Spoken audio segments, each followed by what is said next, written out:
அத்தியாயம் 1. அந்த பஸ் ஸ்டாப்பில் விக்டர் கசங்கி கசங்கி இறங்கினான். ஏறுபவர்களால் இவன் முயற்சியின்றியே வெளியே தள்ளப்பட்டான். அவிழ்ந்த வாட்சை சரியாக பொருத்தி கொண்டு தளர்வாக நடந்தான். சாலையில் பல்லவன்களும் ஆட்டோக்களும் ரேஸ் நடத்தி கொண்டிருந்தன. பிளாட்பார வியாபாரிகள் உற்சாகமாக கூவி விற்றார்கள். கரும்பு ஜூஸ் சாப்பிட 4 பேர் முகத்திற்கு முன்னால் ஈவிரட்டி கொண்டு காத்திருக்க தியேட்டர் வாசலில் பிளாக் டிக்கெட்டுக்கு விசாரித்து கொண்டிருந்தார்கள். சேலை ஒதுங்கியிருப்பதை பற்றி கண்டுகொள்ளாமல் அல்லது அக்கறையின்றி இளநீர் சீவி நீட்டும் அந்த பெண்ணாகட்டும், லேசான வெயிலுக்கு குடை விரித்து பஸ்ஸுக்கு காத்திருக்கும் அந்த ஜிப்பா மனிதராகட்டும், கைத்தடியில் சைக்கிள் மணி பொருத்தி அதை ஒலித்துக்கொண்டே சப்வே படிக்கட்டுகளில் இறங்கும் கூலிங் கிளாஸ் இளைஞனாகட்டும், ஆட்டோவில் பத்தி புகைய நாவல் படித்து கொண்டிருக்கும் டிரைவராகட்டும், வாளி தண்ணீரில் ஊறும் அகல வெற்றிலையை எடுத்து ஈரம் துடைத்து கத்தரித்து சகல பித்தளை டப்பாக்களும் திறந்து வினாடியில் எடுத்து வைத்து சுருட்டி தரும் பான் பீடாக்காரராகட்டும், எல்லோருமே இந்த நிமிடத்தில் தன்னை விட சந்தோஷமாக இருப்பதாக விக்டருக்கு பட்டது. என்னை மட்டும் ஏன் கர்த்தர் சோதிக்கிறார்? சில மாதங்களுக்கு முன்னால் விக்டரை பார்த்திருப்பவர்கள் இப்போது அவனை பார்த்தால் சத்தியமாக அடையாளம் கண்டு கொள்ள முடியாது. 2 மாத கவலையில் மிகவும் உடைந்து போயிருந்த விக்டரின் முகத்தில் கவனிக்கப்படாமல் வளர்ந்துவிட்ட தாடி, களைந்த தலை, கண்களுக்கு கீழே கருவளையங்கள், ஒட்டிப்போன கன்னங்கள், இந்த கருப்பு பேண்ட்டையும் காலர் நைந்து போன பழுப்பு சட்டையும் 4 தினங்களாக தொடர்ந்து போட்டு கொண்டிருக்கிறான். விக்டர் அந்த சந்தில் நுழைந்து அடக்கமாக இருந்த அடகு கடைக்கு வந்தான். சுவரில் ஊ போட்டு லாபம் என்று எழுதப்பட்டிருந்தது. கண்ணாடி பெட்டிக்குள் எவர் சில்வர் தராசு, திண்டு போட்டு அமர்ந்திருந்த சேட்டுக்கு மட்டும் வீசும் சிறிய மேஜை ஃபேன். விக்டர் சிறிய எழுது மேஜைக்கு இந்த பக்கம் விரிக்கப்பட்டிருந்த பாயில் செருப்புகளை நீக்கிவிட்டு அமர்ந்ததும் எழுதி கொண்டிருந்த சேட்டு நிமிர்ந்து, அட வாயா, திருப்புரியா வைக்கிறியா என்றார். இனிமே வைக்கிறதுக்கு எதுவும் இல்லை சேட்டு. உன் பொண்டாட்டிக்கு இன்னும் உடம்பு சுகமாகலையா? இல்லை என்று தலையசைத்த விக்டரின் கண்களில் கண்ணீர் துளிர்த்தது. அட பாவமே, 1 மாசமா செயின், தோடு, வளையல்னு ஒவ்வொன்றா வச்சு பணம் வாங்கிட்டு போய் வைத்தியம் பார்த்தியே, இன்னும் குணமாகலையா? அப்படி என்ன வியாதி? கிட்னில பிரச்சனை. முதல்ல மருந்துலேயே சரிப்படுத்திடலாம்னு சொன்னாங்க. இப்போ வியாதி அதிகமாயிடுச்சு. ஒரு நாள் விட்டு ஒரு நாள் உடம்புல இருக்கிற ரத்தத்தை எடுத்து சுத்தம் பண்ணி மறுபடி உடம்புல விடுறாங்க. என் கை மீறி செலவாகிட்டு இருக்கு. அடைப்பு சரியாயிடும்னு சொல்லிக்கிட்டு இருக்காங்க. கர்த்தர் விட்ட வழி. கேள்விப்பட்டிருக்கேன், டயாலிசிஸ்ன்னு சொல்லுவாங்க. நிறைய செலவு தான் ஆகும். உன் குடும்பத்துக்கு போயா இப்படியெல்லாம் வியாதி வரணும்? சரி, என்ன விஷயமா வந்த? அதை சொல்லு. 2 மாசத்துக்கு முன்னாடி வச்சேனே செயின், அதை எடை போட்டு ஒரு விலை வச்சு நீங்களே எடுத்துக்கங்க சேட்டு. அசல் வட்டி போக எனக்கு எவ்வளவு கிடைக்குமோ அதை கொடுங்க. சேட் எழுந்து உள்ளறைக்கு சென்று பீரோ திறந்து சுருக்குப்பை எடுத்து வந்து திறந்து அவனுடைய 5 பவுன் செயினை எடுத்து எடை போட்டார். கணக்குகள் போட்டார். அசல் வட்டி போக 5400 சொச்சம் நான் உனக்கு தரணும்ப்பா. பேப்பர் விலையில 30 தள்ளி கணக்கு போட்டிருக்கேன். பழைய நகை, மச்சம் கூட சுமாராக தான் இருக்கு. உங்ககிட்ட விளக்கம் கேட்குற நிலைமையிலையும் இல்லை, பேரம் பேசுகிற மனநிலையும் இல்லை. உள்ளதை கொடுங்க சேட்டு. சேட்டு எண்ணி கொடுத்த பணத்தை எண்ணாமல் வாங்கி பேண்ட் பாக்கெட்டுக்குள் போட்டுக்கொண்டான். காட்டிய இடங்களில் கையெழுத்து போட்டுவிட்டு புறப்பட்டான். வழியில் சர்ச்சுக்குள் சென்று மண்டியிட்டு கண்மூடி பிரார்த்தித்தான். கர்த்தரே, என் வாழ்வில் நான் சில பல தவறுகள் செய்திருக்கிறேன். அதற்காக மனமுருகி வருந்தி இருக்கிறேன். உங்களிடம் மானசீகமாக மன்னிப்பும் கேட்டிருக்கிறேன்.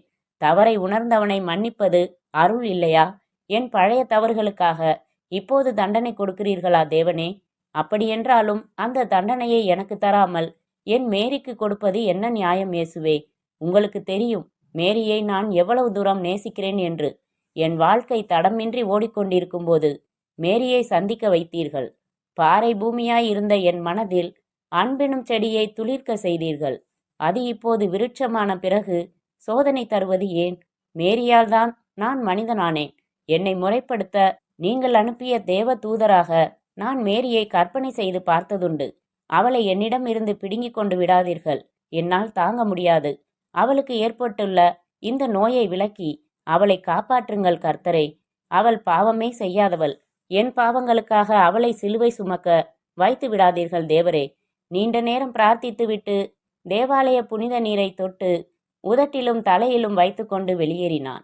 பஸ் பிடித்து அந்த தனியார் மருத்துவமனைக்கு வந்தான். அந்த மருத்துவமனையின் சுத்தத்திற்கும் அழகிற்கும் தான் முரண்பட்டிருப்பதில் லேசாக அவமான உணர்ச்சி எழுந்தது. மருத்துவமனையின் வரவேற்பு பகுதியில் பெயர் குறிப்பிட்டு பணம் கட்டிவிட்டு முதல் மாடிக்கு வந்து அந்த தனி அறைக்கு வந்தான். கட்டிலில் மேரி தூங்கிக் கொண்டிருந்தாள். அமர்ந்து புத்தகம் படித்து கொண்டிருந்த அவள் தம்பி ஆரோக்கியதாஸ் எழுந்து கொண்டான். கீழே தரையில் 2 கால்களையும் விரித்து கொண்டு அமர்ந்து சாத்துக்குடி பழத்தை உருட்டி விளையாடி கொண்டிருந்த ஜான், பிஸ்கட் வாங்கிட்டு வந்தியாப்பா என்றான். உதட்டுக்கு குறுக்கே விரலை வைத்து அவனை சத்தம் செய்யக்கூடாதென்று அதட்டி வாங்கி வந்திருந்த பிஸ்கட் பாக்கெட்டை அவனிடம் கொடுத்தான் விக்டர். பணம் கிடைச்சதா மச்சான்?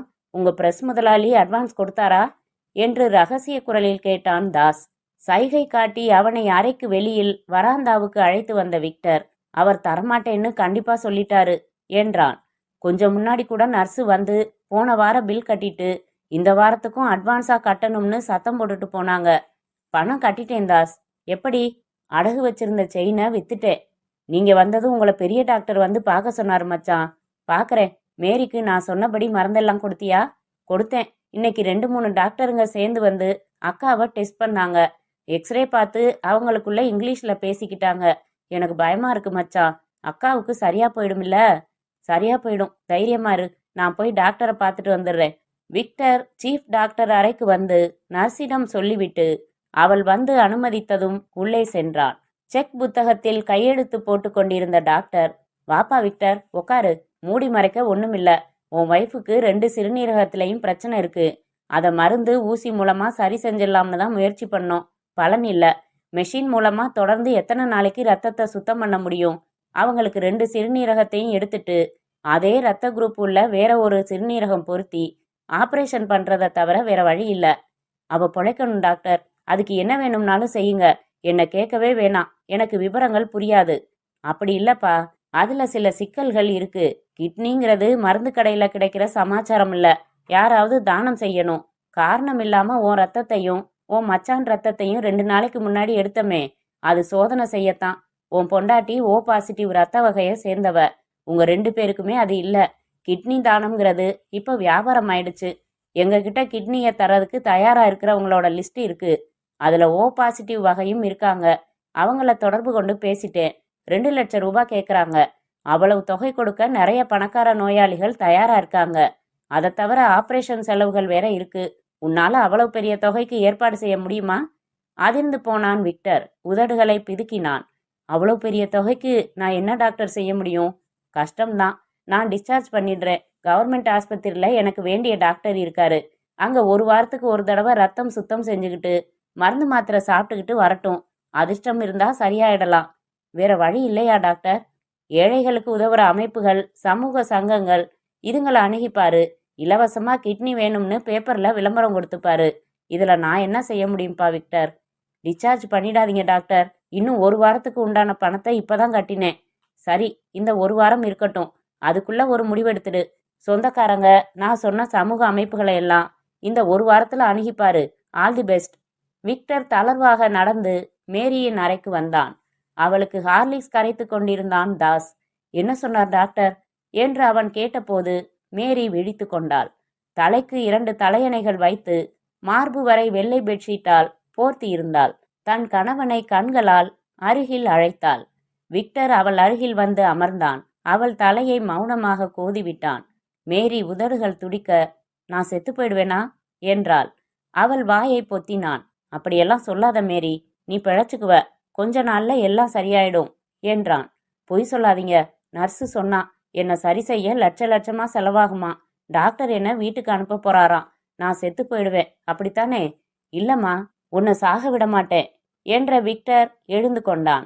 சட்டை முனையால் தன் விழிகளை துடைத்து கொண்டான். தன் மச்சானை தனியாக அழைத்து வந்து டாக்டர் சொன்ன விவரங்களை எல்லாம் சொல்லி, அக்காவையும் பையனையும் கவனமா பார்த்துக்க. டாக்டர் சொன்ன மாதிரி நான் சமூக அமைப்புகளை எல்லாம் பார்த்து கேட்க போறேன் என்று புறப்பட்டான் விக்டர். அத்தியாயம் 2. அந்த காருக்கு ஸ்ப்ரே கன் மூலமாக கிரே நிறத்தை பூசிக்கொண்டிருந்த போது போன் வந்திருப்பதாக பையன் வந்து சொன்னான். மோட்டாரை அணைக்க சொல்லிவிட்டு மூக்கில் கட்டியிருந்த துணியை அவிழ்த்துவிட்டு ஷெட்டுக்கு உள்ளே வந்து ரிசீவரை மேஜை மேலிருந்து எடுத்து, தேவ் என்றான். ரூபா பேசுறேன் தேவ். சொல்லு. சந்திக்கணும், உடனே சந்திக்கணும். சூடான தகவல் வச்சிருக்கேன். என் மெக்கானிக் ஷெட்டுக்கு வந்துடுறியா? ரகசியம் பேச ஏத்த இடமா அது? இல்ல, சரி, இங்க வர வேணாம், காந்தி மண்டபம் வா. போனை வச்சதும் புறப்படுறேன், வந்துரு தேவ். தேவ் போனை வைத்துவிட்டு, டேய், அந்த காருக்கு மிச்ச இடத்த ஸ்ப்ரே பண்ணி முடிச்சுடு என்று ஒரு பையனிடம் சொல்லிவிட்டு கை கழுவி கொண்டு பிரத்யேக அறைக்குள் சென்று அழுக்கு பனியன் காக்கி பேண்டை கழற்றி நிமிடங்களில் ஜீன்ஸ் ஜெர்கினுக்கு மாறினான். ஷூ அணிந்து உத்தேசமாக தலைவாரி மேஜை டிராயரில் இருந்து பணம் எடுத்து பாக்கெட்டில் வைத்து கொண்டான். மற்றொரு தகர டப்பா எடுத்து திறந்து உள்ளங்கையில் கொஞ்சம் கொட்டி வாயில் போட்டுக்கொண்டு ஜர்தாம் என்று கொண்டே பைக்கை ஸ்டார்ட் செய்தான். காந்தி மண்டபத்தில் ஒரு மரத்தடி நிழலில் அமர்ந்து விரலால் மணலில் வாத்து வரைந்து கொண்டிருந்த மிடி அணிந்த ரூபாவின் அருகில் சென்று பைக்கை நிறுத்தினான். அவள் அருகில் அமர்ந்தான். ரூபா தன் கைப்பையை திறந்து ஒரு போட்டோ எடுத்தாள். இதான் ரமன்லால் தன்னோட சின்ன வீட்டில் ரகசியமா வச்சிருக்கிற லாக்கரோட போட்டோ. 4-5 சிஸ்டம்ஸ் இருக்கு. நீ கொடுத்த சாவிகள் நோ யூஸ். பாம் வச்சு லாக்கரை உடைச்சாதான் உண்டு. தேவ் அந்த லாக்கரின் புகைப்படத்தை பார்த்தான். கைப்பிடி அருகே சாவி துவாரங்கள் 3 ஒன்றின் கீழ் ஒன்றாய் இருந்தன. அதை தவிர 2 சக்கர அமைப்புகள் இருந்தன. அவற்றில் ஒன்றில் 0 முதல் 9 வரை எண்களும் மற்றொன்றில் ABCDEFGHI என்று ஆங்கில எழுத்துக்கள் மும்மூன்றாய் பிரிக்கப்பட்டும் இருந்தன. தேவ் பெருமூச்சு விட்டான். லால் லேசுப்பட்ட ஆள் இல்ல தேவ். சரியான காம்பினேஷன் அமைக்காம அந்த லாக்கரை எதுவும் செய்ய முடியாது. எதுவும் செய்ய முடியாதுன்னு சொல்றதுக்காகத்தான் 1 மாசமா முயற்சி பண்ணமா ரூபா. ரமன்லாலை தொடர்ந்து கண்காணிச்சு அவருக்கு சின்ன வீடு இருக்கிறத கண்டுபிடிச்சு அங்க லாக்கர் இருக்கிறது தெரிஞ்சு அந்த வீட்டுல உன்னை வேலைக்காரியா சேர்த்து விட்டு கடைசியா ஒன்னும் செய்யறதுக்கு இல்லைன்னு சொல்ற என்றான் எரிச்சலாக தேவ். என்ன பண்ண சொல்ற தேவ்? வெறும் பீரோ சமாச்சாரம் இல்லையே, ஸ்பெஷலா டிசைன் பண்ணி செய்யப்பட்டிருக்கிற லாக்கர். இதத்தான் சூடான தகவல்னு சொன்னியா? இல்ல, அது வேற. ரமன்லாலும் அவனோட கீப் மாலினியும் பேசிக்கிட்டதை ஒட்டு கேட்டதுல கிடைச்ச தகவல். என்ன அது? இன்னும் 4 நாள் கழிச்சு வர்ற 10ஆம் தேதி 2 பேரும் ரகசியமா ஊட்டிக்கு போறாங்க. 10ஆம் தேதி ராத்திரி ப்ளூ மவுண்டன்ல மாலினி புறப்பட்டு போறா. 11ஆம் தேதி ரமன்லால் வியாபார விஷயம்னு சொல்லிட்டு கோயம்புத்தூருக்கு ஃப்ளைட்ல புறப்பட்டு போறாரு. 10ஆம் தேதி ராத்திரில இருந்து 4 நாளைக்கு வீடு சும்மாதான் பூட்டி இருக்க போகுது. அப்போ வேணும்னா லாக்கரை உடைச்சிடலாம் தேவ். சந்தர்ப்பம் சரியா இருக்கு ரூபா. ஆனா லாக்கரை உடைக்கிறதெல்லாம் சரியா வராது. 2-3 டோர் இருக்கும். ஒவ்வொரு டோரும் திக்கா இருக்கும். அந்த வீடு பிஸியான ரோட்ல இருக்கு. சுத்தி நிறைய அப்பார்ட்மெண்ட்ஸ். 10ஆவதுக்கு 6ஆவது கட்டிடத்துல போலீஸ் ஸ்டேஷன். அப்ப என்ன செய்யறது? யோசிப்போம். லாக்கர்ல ஜப்பான்ல இருந்து வாங்கின டைமண்ட்ஸ் இன்னும் இருக்குதானே? கண்டிப்பா இருக்கு. நேத்து கூட மாலினி கிட்ட சொன்னாரு. பிளாக் மணி எல்லாம் டைமண்ட்ஸா மாத்திக்கிட்டு இருக்கேன். 2 வாரம் முன்னாடி 20 லட்சத்துக்கு சொல்லி வச்சு வாங்கின டைமண்ட்ஸ் லாக்கர்ல வச்சிருக்கேன். இன்னும் ஒரு 10 லட்சத்துக்கு சொல்லியிருக்கேன் அப்படின்னாரு. Very good. அந்த மாலினிய துப்பாக்கி முனையில மிரட்டினா அவ லாக்கரை திறக்க மாட்டாளா ரூபா? Nothing doing. லாக்கர் இருக்கிற மாடி ரூமுக்கு அவளை கூட அழைச்சிக்கிட்டு போக மாட்டாரு. அதை எப்படி திறக்கிறதுன்னு ரமன்லாலுக்கு மட்டும்தான் தெரியும். அவர் இங்க வர்ற சமயமா பார்த்து அவரையே துப்பாக்கி முனையில மிரட்டி கொள்ளையடிச்சா என்ன? ரிஸ்க்கு. நம்மளை அடையாளம் காட்டிக்காம ரகசியமா திருடணுங்கிறது தான் நம்ம பிளான் தேவ். அப்போ ஒரே வழிதான் இருக்கு ரூபா. என்ன? 4-5 வருஷம் முன்னாடி என்னோட ஒரு கூட்டாளி இருந்தான். அவன் லாக்கர் எக்ஸ்பர்ட். எப்பேற்பட்ட சிஸ்டம்ஸ் உள்ள லாக்கரையும் நிமிஷத்துல திறந்துடுவான். நடுவுல எனக்கும் அவனுக்கும் மனஸ்தாபம் வந்து பிரிஞ்சிட்டோம். அதுக்கப்புறம் நான் அவனை பார்க்கல. அவன் எங்கே இருக்கான்னு முதல்ல கண்டுபிடிக்கிறேன் என்றான் தேவ் பைக் சாவியை சுழற்றி கொண்டு. அத்தியாயம் 3. இயேசுநாதர் ஒரு ஆட்டுக்குட்டியை தன் மடியில் தூக்கி வைத்திருந்தார். அவர் அருகில் மேய்க்கும் கம்பு இருந்தது. தலையை சுற்றி ஒளிவட்டம் வரையப்பட்டிருந்தது. எதிரில் ஏற்றி வைக்கப்பட்டிருந்த மெழுகுவர்த்தியின் காற்றில் நடனமாடும் தீச்சுடரையே கை கட்டி தூணில் சாய்ந்து பார்த்து கொண்டிருந்தான் விக்டர். எனக்கு நம்பிக்கை போய்விட்டது இயேசுவே. தட்டுங்கள் திறக்கப்படும் என்றீர்கள். நான் தட்டிய அத்தனை கதவுகளும் என் முகத்திலேயே அரைந்து சாத்தப்பட்டு விட்டன. கேளுங்கள் கொடுக்கப்படும் என்றீர்கள். வாய் வலிக்க கேட்டுவிட்டேன். கொடுத்தார்கள். இல்லை இல்லை என்ற வார்த்தைகளை. என் மனைவியை காப்பாற்ற வேறு வழி என்ன இருக்கிறது என்று தேடிக்கொண்டிருக்கிறேன். கண்டடைவேனா கர்த்தரே? உங்க பேர் விக்டரா? குரல் கேட்டு விக்டர் திரும்பி பார்த்தான். 10 வயது பையன் கையில் ஒரு மடிக்கப்பட்ட காகிதத்துடன் நின்றான். இதை உங்ககிட்ட கொடுக்க சொன்னாங்க. வாங்கி கொண்ட மறுவினாடி பையன் ஓடிப்போனான். விக்டர் அதை பிரிக்க உள்ளே எழுதியிருந்தது. விக்டர், நான் உன் பழைய நண்பன். உன்னோடு பேச வேண்டும். நிறைய பேச வேண்டும். பேசினால் உனக்கும் எனக்கும் லாபம் உண்டு. பெசன்ட் நகர் பீச்சில் குழந்தைகள் விளையாடும் சறுக்கு மரம் அருகே மாலை 6 மணிக்கு காத்திருக்கிறேன். கண்டிப்பாக நீ வருவாய் என்கிற நம்பிக்கையோடு உன் நண்பன். கையெழுத்தை வைத்து யார் அந்த பழைய நண்பன் என்று விக்டரால் யூகிக்க முடியவில்லை. உனக்கும் எனக்கும் லாபம் உண்டு என்கிற வரியை மீண்டும் படித்தான். மெழுகுச் சுடரை பார்த்தான். தேவனே, நீ காட்டும் மற்றொரு வழியா இது? மாலை 6 மணிக்கு இருளின் சதவிகிதம் பகலை விட அதிகமாக இருந்தது. குழந்தைகள் உற்சாகமாக விளையாடிக் கொண்டிருந்தார்கள். மீண்டும் மீண்டும் படிகளில் ஏறி சறுக்கினார்கள். ABCD என்ற எழுத்துக்களின் வடிவத்தில் அமைக்கப்பட்டிருந்த கம்பிகளில் ஏறி இறங்கினார்கள். சீசா விளையாடினார்கள், ஊஞ்சலாடினார்கள். அருகில் போலீஸ் பூத்தில் கான்ஸ்டபிள் நாற்காலியில் அமர்ந்து சுண்டல் சாப்பிட்டு கொண்டிருந்தார்.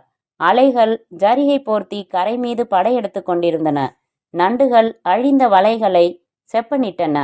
கரைப்படகுகள் விதவித காதல் மொழிகளுக்கு மௌன சாட்சிகளாகின. கைகட்டி காத்திருந்தான் விக்டர். சற்று நேரத்தில் அங்கு தேவும் ரூபாவும் வந்தார்கள். தேவை முதலில் விக்டருக்கு அடையாளம் புரியவில்லை.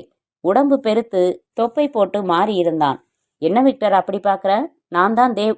நீயும் ஆள் மாறி போயிட்ட, நானும் மாறிட்டேன். மாற்றம் வளர்ச்சி, உன் மாற்றம் வீழ்ச்சி. உக்காந்து பேசலாம். பை இவ ரூபா.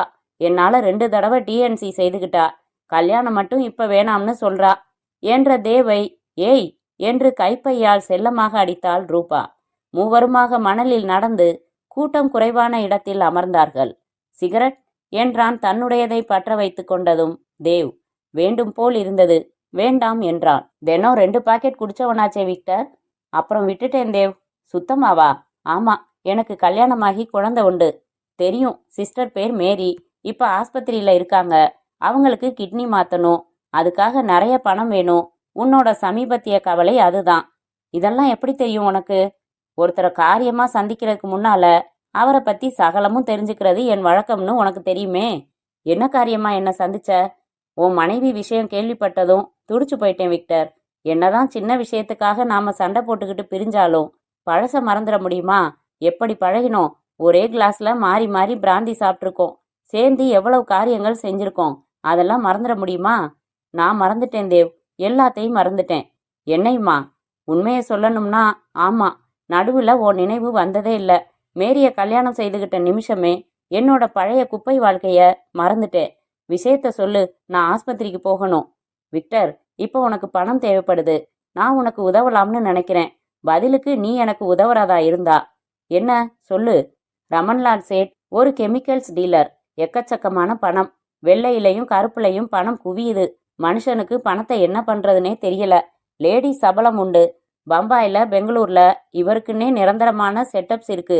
மெட்ராஸ்ல ஆழ்வார்பேட்டையில மாலினின்னு ஒரு பொண்ணை வச்சிருக்காரு. அந்த வீட்டுல மாடி ரூம்ல ஒரு லாக்கர் செட்டப் பண்ணியிருக்காரு. அதுக்குள்ள 20 லட்சம் ரூபாய் மதிப்புள்ள டைமண்ட்ஸ் இருக்கு. இன்னும் நிறையவும் இருக்கலாம். அந்த லாக்கரை போட்டோ எடுத்திருக்கோம். வர 10ஆம் தேதி ராத்திரி அந்த வீட்டுல யாரும் இருக்க போறதில்ல. நீ போய் திறந்து அள்ளிக்கிட்டு வந்துரு. என்ன கிடைக்குதோ அதுல ஆளுக்கு 50-50. என்ன சொல்ற?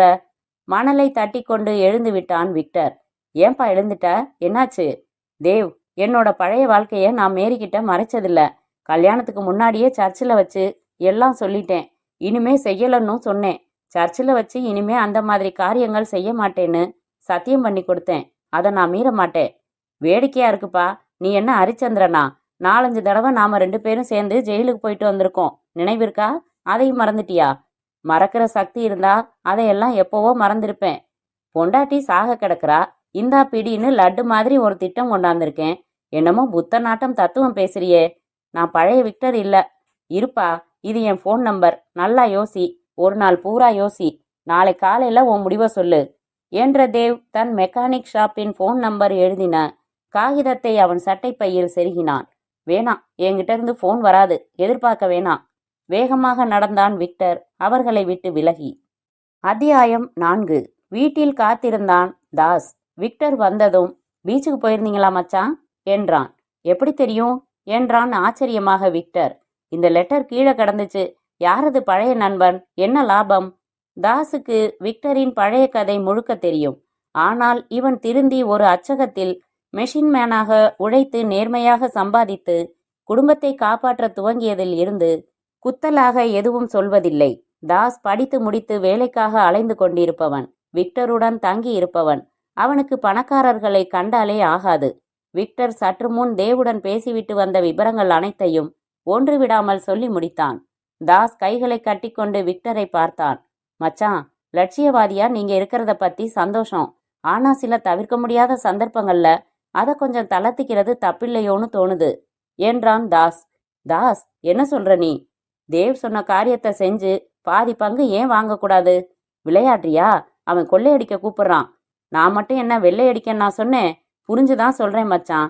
இது கர்த்தரே அனுப்பி வச்சிருக்கிற வாய்ப்பு. இந்த ஒரு தடவை மட்டும் பயன்படுத்திக்கிட்டா என்ன? தாஸ், நான் அந்த மாதிரி வழிக்கு போக மாட்டேன்னு சர்ச்சில் வச்சு உங்க அக்காவுக்கு சத்தியம் செஞ்சு கொடுத்தது உனக்கும் தெரியும். அந்த அக்காவோட உயிரை காப்பாத்துறதுக்காக ஒரே ஒரு தடவை சத்தியத்தை மீறுங்க மச்சான். இது பாவம் தாஸ்.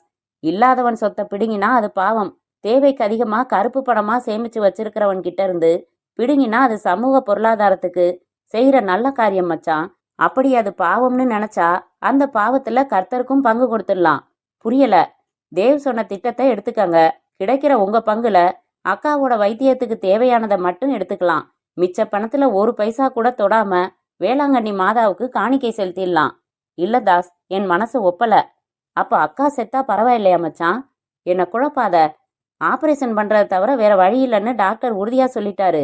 அதுக்கு எவ்வளவு செலவாகும்னு தெரியும். நாமும் அத்தனை வழியிலையும் முயற்சி செஞ்சு பார்த்துட்டோம். கிடைக்கல. கிடைக்கும்னு நம்பிக்கை இல்ல. கூரையிலிருந்து கொட்டும்னு உட்காந்துருக்க போறீங்களா? இந்த நல்ல சந்தர்ப்பத்தை விட்டுடாதீங்க மச்சான். அக்காவை காப்பாத்துறதுக்காக இந்த ஒரே தடவை செய்யுங்க. எனக்கு அந்த வித்தை தெரிஞ்சா கண்டிப்பா நான் செய்வேன். எத்தனையோ உயிர்களை சாகடிச்சு சொத்து சேர்க்கறாங்க. நாம ஒரு உயிரை வாழ வைக்க தப்பு செய்யலாமே. ஒரே ஒரு தடவை மட்டும். விக்டர் குழம்பி போய் அமைதியாய் யோசனையில் இறங்கினான். இவ்வளவு சொல்லியும் சமாதானமாகலையா? வாங்க, சர்ச்சுக்கு போகலாம். ஒரு சீட்ல செய், ஒரு சீட்ல செய்யாதேன்னு எழுதி சுருட்டி பாதிரியாரை எடுக்க சொல்லலாம். கர்த்தரோட உத்தரவு எதுவோ அதை செய்யுங்க. கர்த்தர் உத்தரவிட்டா கண்ணை மூடிக்கிட்டு நான் இறங்க தயார். வா போகலாம் என்றான் விக்டர். சர்ச்சில் தாஸ் சுருட்டி போட்ட 2 சீட்டுகளில் ஒன்றை பாதிரியார் எடுக்கும் முன்பாக சிலுவை போட்டு கொண்டார். ஒன்றை எடுத்து விக்டரிடம் கொடுத்து, எல்லாம் நல்லதே நடக்கும் மகனே, ஆண்டவன் ரட்சிப்பார் என்றார். விக்டர் நடுங்கும் கரங்களுடன் அந்த சீட்டை மெதுவாக விரித்தான். செய் என்று இருந்தது. அத்தியாயம் 5. Very good Victor. நீ அவ்வளவு தூரம் சொன்னாலும் உங்ககிட்ட இருந்து ஃபோன் வரும்னு நான் ரொம்ப நம்பிக்கையோட எதிர்பார்த்தேன். புத்திசாலித்தனமான முடிவு எடுத்திருக்கிறதுக்கு சந்தோஷம்.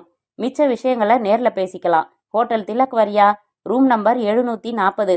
விரிவா பேசலாம். 7 மணிக்கு வா, வெயிட் பண்றோம் என்று போனை வைத்தான் தேவ். ஹோட்டல் திலக் 8 மாடிகளில் அத்தனை அறைகளிலும் ஏர் கண்டிஷனர் வைத்திருந்தது. கொடிக்கம்பங்களில் வர்ண கொடிகள் வரவேற்றன. புல்வெளிகளில் முயல்கள் ஓடின. நீச்சல் குளத்தில் தண்ணீருக்கடியில் விளக்குகள் எரிந்து அடித்தள டைல்ஸ் தெரிந்தன.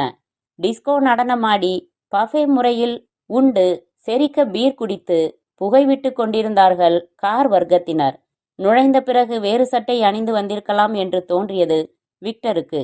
லிப்டில் இவனை மட்டும் ஆபரேட்டர், யாரை பார்க்க வந்தீங்க என்றான். 740 ஒரு ஃப்ரெண்டை பார்க்க வந்தேன். 7வது தளத்தில் வெளிப்பட்டு நடந்து 740 அழைப்பு மணியை அழுத்தினான். கமின் என்று தேவின் குரல் வந்தது. விக்டர் உள்ளே வந்ததும் கதவு சாத்தி கொண்டது. ரூபாவும் தேவும் சோஃபாவில் அருகருகில் அமர்ந்து ஆளுக்கொரு கிளாஸ் பொன் திரவம் ஏந்தி இருந்தார்கள். சாரி, கொஞ்சம் முன்னாடியே ஆரம்பிச்சிட்டோம். கமான், ஹேலிட். நீட்டப்பட்ட கிளாஸை நிராகரித்து எதிரில் அமர்ந்தான் விக்டர். நான் குடிச்சு கும்மாளம் போட வரல தேவ். நேரா விஷயத்துக்கு வந்துடலாம். பேச வேண்டியதை பேசிடலாம். நான் போயிடுறேன். அதுக்கப்புறம் நீங்க இஷ்டப்படி நடந்துக்கங்க.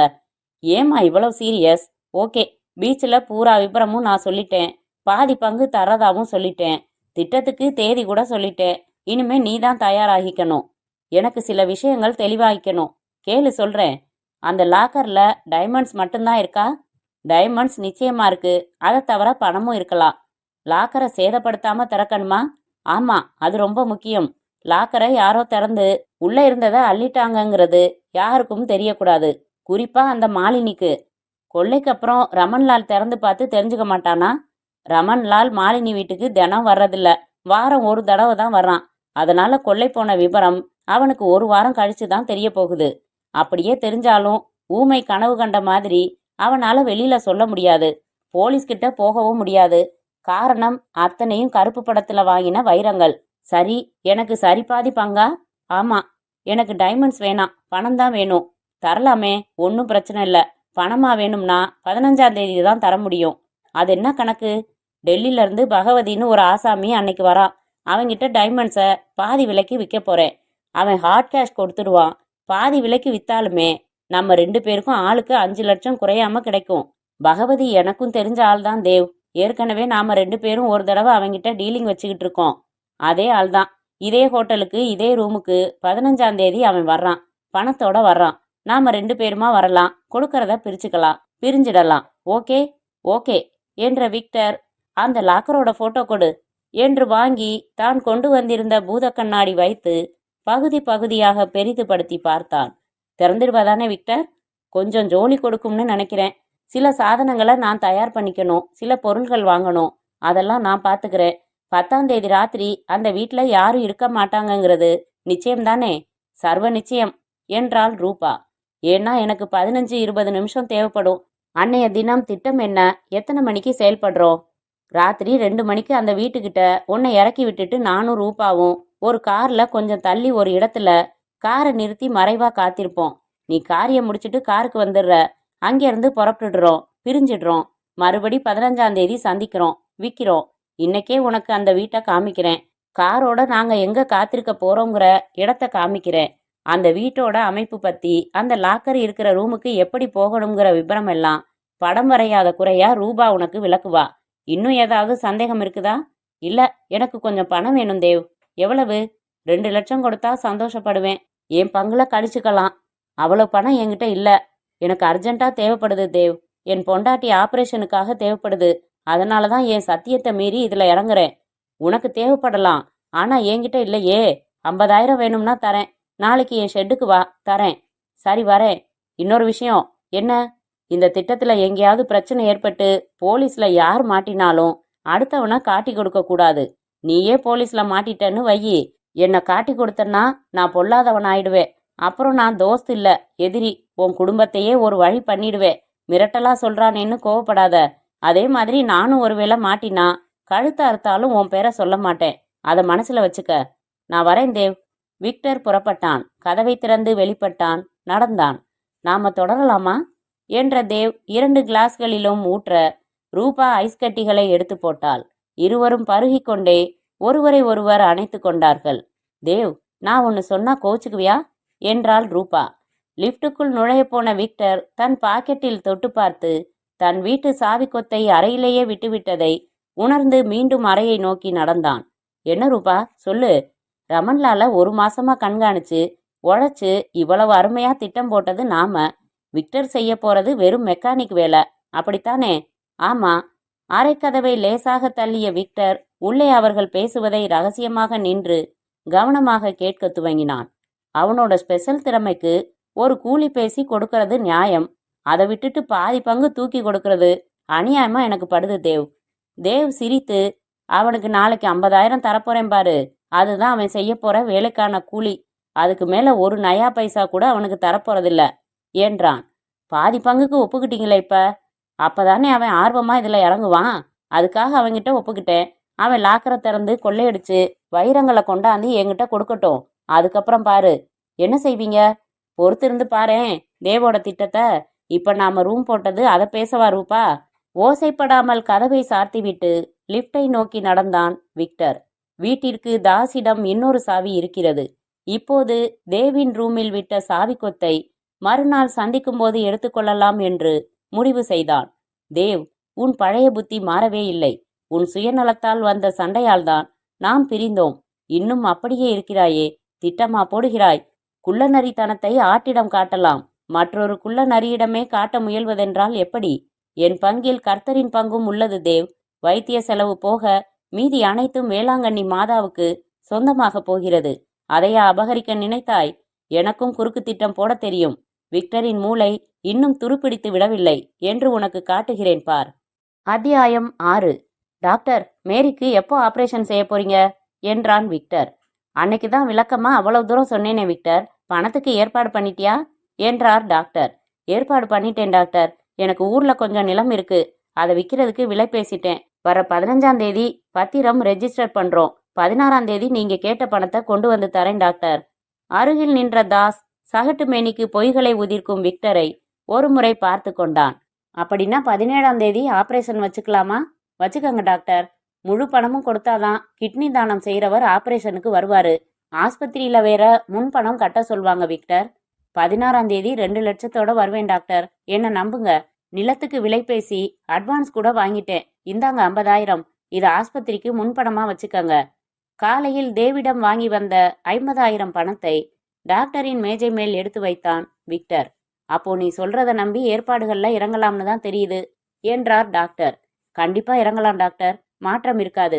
என் பொண்டாட்டி பொழைக்கிறது எனக்கு முக்கியம் இல்லையா என்று மீண்டும் உறுதி தெரிவித்துவிட்டு வெளியே வந்தான் விக்டர். அவனை தொடர்ந்த தாஸ், சரளமா வருதே போய் என்றான். பின்ன டாக்டர் கிட்ட உண்மையை சொல்லணுமா? டாக்டர் கிட்ட சொன்ன அதே பொய்யத்தான் உங்க அக்கா கிட்டையும் சொன்னேன். எனக்கு ஏது நிலம்னு ஆச்சரியப்பட்டா. என் அப்பா எழுதி வச்சத நான் வீம்பா பாத்தியதை கொண்டாடாம தரிசா விட்டு வச்சிருந்தேன்னு நம்புற மாதிரி சொல்லிட்டேன். நீயும் அதையே சொல்லணும். சரி மச்சான், இந்த மாதிரி விவகாரங்கள்ல எதிர்பாராம எதுவும் நடக்கும். நான் லாக்கரை திறக்கிற சமயத்திலேயோ அதுக்கப்புறமோ எப்படியோ தகவல் தெரிஞ்சு போலீஸ் வந்தா நான் எப்படியும் தப்பிச்சு தலைமறைவாயிடுவேன். அப்ப என்ன தேடாத. 16ஆம் தேதி பணத்தோட வருவேன், அது மட்டும் நிச்சயம். நிலம் விற்கிறது சம்பந்தமா அலைஞ்சுகிட்டு இருக்கேன்னு உங்க அக்கா கிட்ட சொல்லணும். நீ அவளுக்கு கொடுத்த சத்தியத்தை நான் மீறிட்டேன்னு எக்காரணம் கொண்டும் அவளுக்கு தெரியக்கூடாது. புரிஞ்சுதா? கவலையே படாதீங்க மச்சான், நான் சொல்ல மாட்டேன். இதுல என் உதவி ஏதாவது வேணுமா? நீ மேரியையும் ஜானையும் பொறுப்பா பாத்துக்க. மத்ததெல்லாம் நான் கவனிச்சுக்கிறேன். உன் உதவி எனக்கு தேவைப்பட்டா ஆஸ்பத்திரிக்கு ஃபோன் செஞ்சு உன்னை கூப்பிடுறேன். மச்சான், உங்க பார்ட்னர் ஏமாத்தாம பாதி பங்கு கொடுத்துருவான்ல? தேவ் ஏமாற்ற நினைத்திருப்பதும் அவனை ஏமாற்ற தான் நினைத்திருப்பதும் தாஸுக்கு சொல்லி குழப்ப விரும்பாத விக்டர், 16ஆம் தேதி பணம் வருது, 17ஆம் தேதி ஆபரேஷன், அதுல மாற்றம் இல்ல. இங்க டாக்டர் கிட்ட சொல்லி ஏற்பாடுகளை கவனி. பணத்தோட நான் வருவேன் என்றான் நம்பிக்கையான குரலில். அத்தியாயம் 7. 10ஆம் தேதி இரவு மணி 1. லேசாக சாரல் அடித்து கொண்டிருந்த இரவில் காற்றை புறக்கணித்து எல்லோரும் ஜன்னல்களை கொக்கி போட்டு உறங்கினார்கள். சாலை நடுவில் தைரியமாக மாடுகள் படுத்து அசை போட்டன. நாய்கள் உறங்கின. நேரம் பார்த்து கொண்டு தன் வீட்டில் அமர்ந்திருந்த விக்டர் எழுந்து கொண்டான். கையில் ஒரு சிறிய பெட்டி. அதை திறந்தான். உள்ளே விதவிதமான சாவிகள் 100 கணக்கில், ஸ்க்ரூ டிரைவர்கள், அரம், பேட்டரிகள் பொருத்தின சாதனங்கள் 2, டார்ச் லைட் நெற்றியில் மாட்டிக்கொள்ளும் வசதியுடன், கையுறைகள். பெட்டியை மூடினான். மேஜை டிராயரை திறந்து மடக்கு கத்தி எடுத்து ஒரு பாக்கெட்டில் வைத்து கொண்டான். வெல்வெட் துணியால் தைக்கப்பட்ட ஒரு சுருக்குப்பை இருந்தது. அதை எடுத்து பிரித்து உள்ளங்கையில் கொட்டினான். குறை வெளிச்சத்தில் பிரமாதமாக மின்னின போலி வைரக்கற்கள். மறுபடி உள்ளே போட்டு கட்டி மற்றொரு பாக்கெட்டில் வைத்து கொண்டான். தேவ், ஏமாற்ற நினைப்பவர்கள் ஏமாறுவதுதான் நியாயம், தர்மம். பாதி பங்கு தரக்கூடாதென்று யோசிக்கும் உனக்கு 1% கூட கிடைக்க அனுமதிக்கப் போவதில்லை. 2 லட்சம் போக மீதி அனைத்தும் மேரி அன்னைக்கே. உன் குறுக்கு புத்தியால் அவளுக்கு அடித்தது லாபம். வீட்டை பூட்டிக் கொண்டு நடந்தான் விக்டர். தெருமுனையில் காத்திருந்தது அம்பாசிடர் கார். அதில் டிரைவிங் சீட்டில் தேவ் அமர்ந்து சிகரெட் புகைத்து கொண்டிருக்க அருகில் ரூபா. பின் சீட்டில் அமர்ந்தான் விக்டர். போலாம், எல்லாம் எடுத்துக்கிட்டியா? ஸ்டார்ட் செய்தான். போலி வைரங்களை தொட்டு பார்த்து கொண்ட விக்டர், எடுத்துக்கிட்டேன் என்றான். மாலினி ஊருக்கு போயாச்சா? அவ வீட்டு வேலைக்காரியாச்சேனா? ஸ்டேஷன் வரைக்கும் போய் நானே வழி அனுப்பிட்டு வரேன் என்றாள் ரூபா. உன் மேல ரமன்லாலுக்கு கொஞ்சம் கூட சந்தேகம் இல்லையே என்றான் விக்டர். கொஞ்சம் சபலம்தான் உண்டு. நான் இந்த மாதிரி மாடர்ன் ட்ரெஸ்ல மேக்கப் செஞ்சுக்கிட்டா அங்கே இருப்பேன். கசங்கின காட்டன் சேலை கட்டி தலையை அள்ளி செருகி முகத்துல எண்ணெய் வடிய வெத்தலைப்பாக்கு போட்டுக்கிட்டு அந்த மேக்கப்ல நிஜ வேலைக்காரியே என்கிட்ட போட்டி போட முடியாது விக்டர். அவ்வளவு மதிப்புள்ள டைமண்ட்ஸை வீட்டில் வச்சிருக்கிற ரமன்லால் வீட்டுக்கு பாதுகாப்பு ஏற்பாடு செய்யலையே ஏன்? நீதான் பாத்தியே விக்டர், அது ஒன்றும் பெரிய பங்களா இல்ல, ரொம்ப பழைய டைப் மாடி வீடு. அந்த வீட்டுக்கு வாட்ச்மேன் போட்டா சந்தேகம் வரும், அதனாலே போடல. அரை மணி நேரத்துக்குள்ள முடிச்சிடு விக்டர் என்றான் தேவ். ரொம்ப நேரம் ராத்திரியில ஒரே இடத்துல காரை நிறுத்தி வைக்க முடியாது. எவ்வளவு சீக்கிரம் முடியுமோ அவ்வளவு சீக்கிரம் முடிக்க பார்க்கிறேன் தேவ் என்றான் விக்டர். அதன் பிறகு அவர்களுக்குள் மௌனம் நிலவியது. சற்று நேரத்தில் கார் ஆழ்வார்பேட்டையை தொட்டு ஒரு கிளைச்சாலை அருகே நின்றது. இறங்கிக்கோ விக்டர், நான் சொன்ன இடத்துல உனக்காக வெயிட் பண்றோம். விக்டர் இறங்கியதும் கார் புறப்பட்டு சாலை விளக்கு எரியாத ஒரு இருட்டு ஓரத்தில் நின்று என்ஜின் அணைந்து கொண்டது. விக்டர் அந்த கிளைச்சாலைக்குள் நடந்தான். சாலை அனாதையாக இருந்தது. விளக்கு கம்பத்தில் 100கணக்கான கொசுக்கள் சுழன்றன. ஒரு கட்டிடம் வளர்ந்து கொண்டிருக்கும் நிலையில் சவுக்கு அரணுடன் நின்றது. வாசலில் குவியலாக கருங்கல் ஜல்லி கொட்டப்பட்டு அதன் ஓரத்தில் முகத்தில் துண்டு போட்டு மூடி ஒரு ஆள் உறங்கிக் கொண்டிருந்தான். ரமன்லாலுக்கு சொந்தமான குறிப்பிட்ட அந்த வீட்டை அடைந்தான் விக்டர்.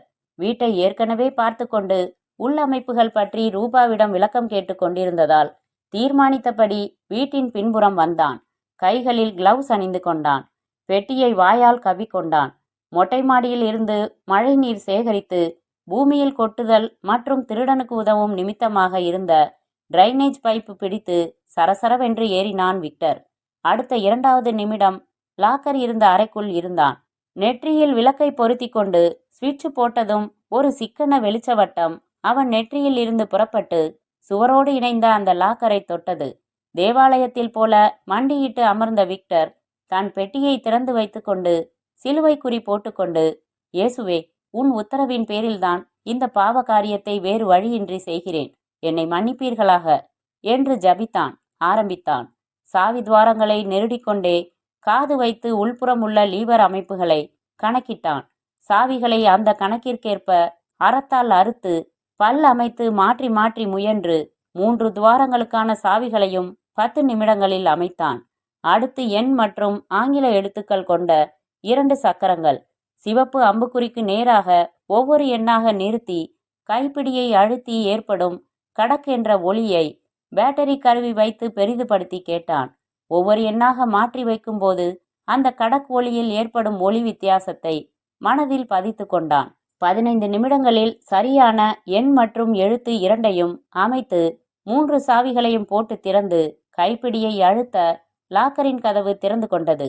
உள்ளே சலவை நோட்டு கட்டுகளாக 50 ரூபாய் கட்டுகள் 10-15 100 ரூபாய் கட்டுகள் 7-8 இருந்தன.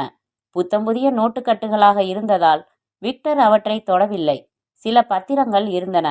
2-3 அட்டை பெட்டிகளில் தங்க காசு மாலை, அட்டிகை, நெக்லஸ் போன்றவை இருந்தன. வேலைப்பாடுகள் கொண்ட ஒரு ஜுவல் பாக்ஸ் இருந்தது. அதன் மூடியை திறந்ததும் டிங் டிங் என்று இனிமையான இசை ஒலித்தது. அந்த பெட்டிக்குள் வெல்வெட் விரித்து வைரக்கற்கள் கண்களை பறித்தன. விக்டர் அந்த ஜுவல் பாக்ஸ் மட்டும் எடுத்துக்கொண்டான். தன் பேண்ட் பாக்கெட்டில் இருந்து தான் கொண்டு வந்த வெல்வெட் சுருக்கு பையை எடுத்தான். அதில் இருந்த போலி வைரங்களை மியூசிக்கல் பாக்ஸிற்கும் இதில் இருந்த ஒரிஜினல் வைரங்களை சுருக்கு பைக்கும் மாற்றினான். சுருக்கு பையின் வாயை கட்டி தயாராக கொண்டு வந்திருந்த ஒரு திக்கான பாலித்தீன் பைக்குள் போட்டான். சிகரெட் லைட்டர் எடுத்து ஜுவாலை உண்டாக்கி பாலித்தீன் பையின் வாயை உருக்கி இணைத்தான். வயிற்றில் செருகி கொண்டான். லாக்கரில் இருந்து பணத்தையோ நகைகளையோ தொட விரும்பவில்லை. கருப்பு பணம் என்றாலும் அதுவும் உழைப்பில் வந்த பணம்தானே. ரமன்லால் பாவம், ஒரே அடியாக நஷ்டப்படுத்த வேண்டாம். அந்த மியூசிக்கல் பாக்ஸை தனது ஆயுதங்கள் அடங்கிய சூட்கேஸில் வைத்து மூடி லாக்கரை முன்போலவே பூட்டிவிட்டு புறப்பட்டான். வீட்டின் மொட்டை மாடிக்கு போனான். அந்த வீட்டிலிருந்து அடுத்தடுத்த வீடுகளின் மொட்டை மாடிகளுக்கு தாவி தாவி செல்ல வாய்ப்பிருந்தது. 4-5 மாடிகள் அப்படி தாவி ஒரு குறிப்பிட்ட வீட்டின் மொட்டை மாடியில் நின்றான். அந்த வீட்டை ஏற்கனவே பார்த்து தன் எதிர்த்திட்டத்திற்கு தேர்ந்தெடுத்து வைத்திருந்தான் விக்டர். அந்த மொட்டை மாடியின் மூலையில் வாட்டர் டேங்க் இருந்தது. அதில் இரும்பு படிகள் இருந்தன. அதில் ஏறி டேங்கின் மேலே இருந்த தகர மூடியை விலக்கி உள்ளே பார்த்தான். தேய் நிலாவின் குறை வெளிச்சத்திலும் பாதி டேங்கிற்கு தண்ணீர் இருப்பது தெரிந்தது. ஒரிஜினல் வைரங்கள் அடங்கிய அந்த பாலித்தீன் பாக்கெட்டை டேங்கிற்குள் போட்டான் விக்டர். போடப்பட்ட வேகத்தில் சற்று உள்ளே சென்ற அது உடனே தண்ணீரில் மேற்பரப்பில் மிதக்க துவங்கியது. இங்கேயே பத்திரமாக இரு. நாளை இரவு நான் வந்து மறுபடி உன்னை நான் எடுத்துக்கொள்ளும் வரையில் இந்த வீட்டின் டேங்கிற்குள் அதற்குள் யாரும் வந்து எட்டி பார்த்து எடுத்துவிடப் போவதில்லை. காரணம், வீட்டின் வாசலில் டூலெட் போர்டு தொங்குகிறது. விக்டர் டேங்கின் மூடியை மறுபடி மூடிவிட்டு இறங்கி காத்திருக்கும் தேவை சந்திக்க பெட்டியுடன் புறப்பட்டான். அத்தியாயம் 8. காரில் ஏறிக்கொண்டே கட்டை விரலை உயர்த்தி காட்டினான் விக்டர். மை காட் என்ற தேவ், எங்க காமி என்று காரின் உள்விளக்கை போட்டான். 3 பேருமே காரின் பின் சீட்டில் இருந்தார்கள். இங்கேயே எதுக்கு, முதல்ல இந்த இடத்த விட்டு போயிடலாமே என்றான் விக்டர். கண்ணால ஒரு தடவை வைரங்களை பார்த்துறேனே விக்டர், 1 மாச திட்டம் இல்லையா? எவ்வளவு டென்ஷன் இருக்கும் எனக்கு. விக்டர் சூட்கேஸை தன் மடியில் வைத்து திறந்து அந்த மியூசிக்கல் ஜுவல் பாக்ஸையும் திறந்தான். செயற்கை வைரங்கள் பளிரிட்டன. ஓ லவ்லி என்று விக்டரை கட்டிப்பிடித்து அவன் கன்னத்தில் முத்தம் கொடுத்த தேவ், லாக்கர்ல இது மட்டும்தான் இருந்ததா விக்டர்? இதுவும் சில பத்திரங்களும் இருந்தது.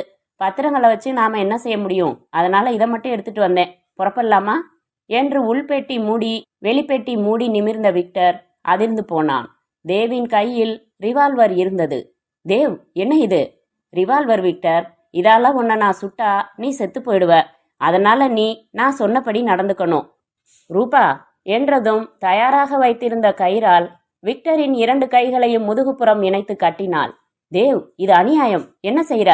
விக்டர், இனிமே நீ பேசக்கூடாது. நான் பேசணும், நீ கேட்டுக்கணும். ரூபா என்றதும் ரூபா தயாராக வைத்திருந்த அகலமான பிளாஸ்திரியால் விக்டரின் வாயை ஒட்டி அடைத்தாள். விக்டர் இந்த மாதிரி நடவடிக்கைகளை சற்றும் எதிர்பார்க்கவில்லை. பங்கு கொடுக்காமல் ஏமாற்ற ஏதோ பிளான் செய்திருக்கிறான் என்றுதான் நினைத்திருந்தான். இவன் ஏதோ வேறு விதமாக, விக்டர் பயப்படாத, உன்னை ஒன்னும் செய்ய போறதில்ல. இன்னைக்கு இல்லைன்னாலும் என்னைக்காவது கூட நீ என்னை காட்டி கொடுத்துடக்கூடாது. அப்புறம் ரமன்லால் லாக்கர்ல கொள்ளை போனதை உணர்ந்து ஏதாவது நடவடிக்கை எடுக்காம இருக்கணும். இது 2க்கும் சேர்த்து ஒரு யோசனை செஞ்சேன். அதை இப்போ செயல்படுத்த போறேன். அது என்னன்னு உன் கண்ணால பாத்துக்கிட்டே இரு என்ற தேவ் விக்டரின் உடம்பில் தடவினான்.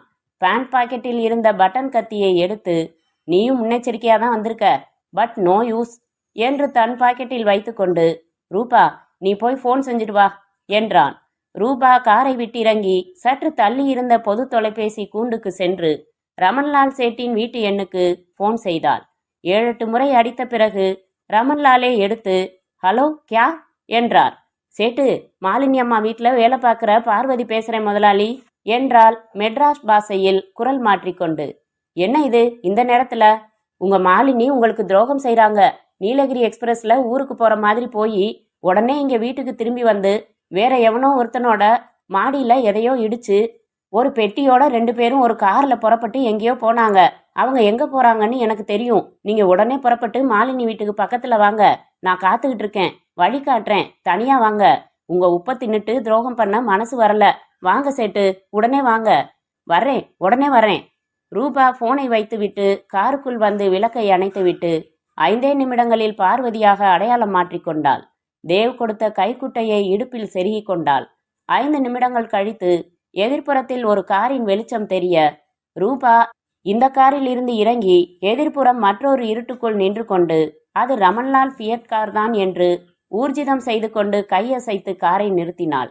அந்த உள் சாலையில் வேறு வாகன போக்குவரத்தே இல்லாத அமைதியில் ரமன்லாலின் கார் பிரேக் அடித்த சத்தம் சற்று பெரிதாகத்தான் கேட்டது. என்ஜின் அணைந்தது. ரூபா காரின் அருகே அவரின் பக்கமாக ஓடி வந்து நின்று, அது வந்துங்க முதலாளி என்று ஆரம்பித்து வியர்த்திருந்த குண்டான ரமன்லாலின் முகத்தில் இடுப்பிலிருந்து கைக்குட்டை எடுத்து அவசரமாக பொத்தி அவரை மயக்கமடைய செய்து அவர் ஸ்டியரிங் மேல் தோய்ந்து விழுந்ததும் கையை நுழைத்து காரின் ஹெட்லைட்டை அணைத்தாள். அதே கைக்குட்டையை தேவ் இருந்த காரை நோக்கி அசைத்தாள். தேவ் கிளவுஸ் அணிந்து கொண்டான். விக்டரின் இடுப்பு பெல்ட்டை கலற்றி உருவினான். காரை விட்டு இறங்கினான். விக்டருக்கு அவன் செய்ய போகிற விபரீத காரியங்கள் புரிந்ததும் உடம்பு முழுக்க நடுக்கம் பரவியது. திமிரி பார்த்தான். எதுவும் முடியவில்லை. தேவ் ரமன்லாலின் காருக்கு வந்து, நீ போய் அவனை பார்த்துக்க, வந்துடுறேன் என்று விட்டு மற்றொரு கதவு வழியாக காருக்குள் ஏறின தேவ் விக்டரின் பெல்ட்டால் மயங்கி கவிழ்ந்து கிடந்த ரமன்லால் சேட் கழுத்தில் சுற்றி 2 முனைகளையும் எதிரெதிர் திசைகளில் வலுவாக இழுக்கத் துவங்கினான். மிகச் சில வினாடிகளில் விழுக்கென்று தலை தோய்ந்து வாயிலிருந்து ரத்தம் வழிய ரமன்லால் இறந்து போனார். பெல்ட்டோடு அவரை அப்படியே விட்டுவிட்டு அவர் கை விரல்களில் அணிந்திருந்த வைர நவரத்தின மோதிரங்களையும் தங்க செயின் போட்ட வாட்சையும் கலற்றி எடுத்துக்கொண்டான். முன்சீட்டுக்கடியில் இரும்பு ஜாக்கி கிடந்தது. அதை எடுத்து அதில் ரமன்லாலின் வலது கை விரல்கள் பிடித்திருப்பது போல அமைத்து ரேகை பதித்து கொண்டு காரை விட்டு இறங்கி இங்கே வந்தான். வாட்ச் மற்றும் மோதிரங்களை விக்டரின் பேண்ட் பாக்கெட்டுக்குள் போட்டான். விக்டர், அந்த கார்ல ரமன்லால் சேட் கொலை செய்யப்பட்டிருக்காரு. நீ தான் செஞ்ச. அவரை மயக்கப்படுத்தி அவர் கழுத்துல உன் பெல்ட்டை போட்டு இறுக்கி கொன்னுட்ட. ஏன்? அவரோட நகைகளுக்கு ஆசைப்பட்டு. இதான் செட்டப். கொஞ்ச நேரத்துல போலீஸ் வரும். நீ மாட்டின. தூக்குல தொங்க விடுறாங்களோ இல்ல 7 வருஷம் போடுறாங்களோ, அது உன் அதிர்ஷ்டம். விக்டர், நான் என்ன ஏமாலியா? உனக்கு பாதி பங்கு தர உன் பழைய கூட்டாளி இல்லைனா எதுக்கும் துணிஞ்சவன். பார்த்த இல்ல, கூசாம உன் கண்ணு முன்னால ஒரு கொலையை செஞ்சேன். போலீஸ்ல என் பேரை இழுக்க நினைக்காத. பிரயோஜனம் இல்ல. இந்த கொலையில என்னை சம்மந்தப்படுத்துற எந்த தடயமும் இல்ல. இந்த வைரங்களை கொஞ்ச நேரத்துல நான் பத்திரப்படுத்திடுவேன். இந்த கொள்ளையிலையும் என்னை சம்மந்தப்படுத்த முடியாது. மீறி நீ என்னை பத்தி சொன்னா கூசாம இன்னும் 2 கொலை செஞ்சிடுவேன். ஒன்று உன் அருமை பொண்டாட்டி, இன்னொன்னு உன் மகன். அதனால நான் உனக்கு தர்ற கொலைகாரன் பட்டத்தை ஏத்துக்கிட்டு உள்ள போறத தவிர உனக்கு வேற வழியே இல்ல. இதுக்காக நான் உனக்கு 50,000 செலவு செஞ்சிருக்கிறத நினைச்சு சந்தோஷப்படு. கட்டப்பட்ட வாயில் பிளாஸ்திரி ஒட்டப்பட்ட விக்டரை காரை விட்டு இறக்கி ரமன்லாலின் காருக்கு எதிரில் நடத்தி நிற்க வைத்து விக்டர் எதிர்பாராத தருணத்தில் அவன் பின்மண்டையில் அந்த ஜாக்கியால் ஓங்கி அடித்தான் தேவ். தடுக்க கைகளையும் பயன்படுத்த முடியாமல், கதற வாயையும் திறக்க முடியாமல் துடித்து துவண்ட விக்டர் ரத்தம் கசிய மயக்கமாகி தடுமாறி கீழே விழுந்தான். அவன் கீழே விடுவதற்காக காத்திருந்த தேவ் அவன் கைக்கட்டை அவிழ்த்து வாய் பிளாஸ்திரியை பீத்துவிட்டு அந்த இரத்தக்கரையுடன் கூடிய ஜாக்கியை காரில் ரமன்லால் வலது கையருகில் கீழே போட்டான். வேகமாக ஓடி வந்து தன் காரில் ஏறி புறப்பட்டான் தேவ். கமான் ரூபா, நேரா உன் வீட்டுக்கு போயிடலாம். எல்லாம் பிளான் படியே நடந்துடுச்சு. எவனாச்சும் பார்த்துட்டு போலீஸுக்கு இன்ஃபார்ம் செய்வான்னு வெயிட் பண்ண வேணாம். வேற ஒரு பப்ளிக் பூத்துல இருந்து நாமே இன்ஃபார்ம் பண்ணிடலாம். மற்றொரு பப்ளிக் பூத்தை தேடிக்கொண்டு கார் விரைந்தது. அத்தியாயம் 9. மறுநாள் மாலை செய்தித்தாள் ஒன்றில் பிரபல வர்த்தக பிரமுகர் ரமன்லால் கொலை, கொலையாளி கைது, பரபரப்பான தகவல்கள். நேற்று பின்னிரவில் ரமன்லால் அவர்களுக்கு ஒரு மர்மமான போன் கால் வந்து அதன் தொடர்பாக அவர் யாரிடமும் விவரம் சொல்லாமல் தன் காரை ஓட்டிக்கொண்டு சென்றிருக்கிறார். வழியில் அவரை பலே திருடன் விக்டர் சாமர்த்தியமாக மடக்கி அவர் அணிந்திருந்த மோதிரங்கள் செயினை பறித்திருக்கிறான். அப்போது நடந்த போராட்டத்தில் அவனை காரின் ஜாக்கியால் ரமன்லால் தாக்கியுள்ளார். அதனால் ஆத்திரமடைந்த அவன் தன் பேண்ட் பெல்ட்டால் ரமன்லாலின் கழுத்தை நெரித்து கொலை செய்தான். கொலை செய்துவிட்டு நகைகளுடன் தப்பிச் செல்ல முயன்ற விக்டர் தன் தலையில் ஏற்பட்ட காயத்தின் விளைவாக மயக்கமடைந்து அங்கேயே விழுந்து விட்டான். தகவல் கிடைத்து போலீசார் விரைந்து சென்று அவனை கைது செய்து சிகிச்சை அளித்து விசாரணையை மேற்கொண்ட பொழுது விக்டர் எந்த கேள்விக்கும் பதில் அளிக்காது வெறித்த பார்வையுடன் மௌனமாகவே இருந்திருக்கிறான். விசாரணையில் அவன் மனைவி உடல் நலமின்றி தனியார் மருத்துவமனையில் இருப்பதையும் சிகிச்சைக்காக விக்டருக்கு நிறைய பணம் தேவைப்பட்டிருக்கிறது என்பதும் தெரிய வந்துள்ளது. இந்த விக்டர் பல ஆண்டுகளுக்கு முன்பு சில்லறை திருட்டுகளுக்காக பல முறை ஜெயிலில் இருந்திருக்கிறான் என்று போலீஸ் அதிகாரி ஒருவர் தெரிவித்தார். கோர்ட்டில் ஆஜர்படுத்தப்பட்ட விக்டரை மாஜிஸ்ட்ரேட் அவர்கள் 15 நாட்களுக்கு ரிமாண்டில் வைக்க உத்தரவிட்டார். இந்த வழக்கு தொடர்பாக எஃப்ஐஆர் தயாரிப்பதில் போலீசார் ஈடுபட்டுள்ளனர். அத்தியாயம் 10. சென்னை மத்திய சிறைச்சாலை. தேதி 13. விசாரணை கைதிகளுக்கான தனி பிளாக்கில் வரிசையாக தனி அறைகள்.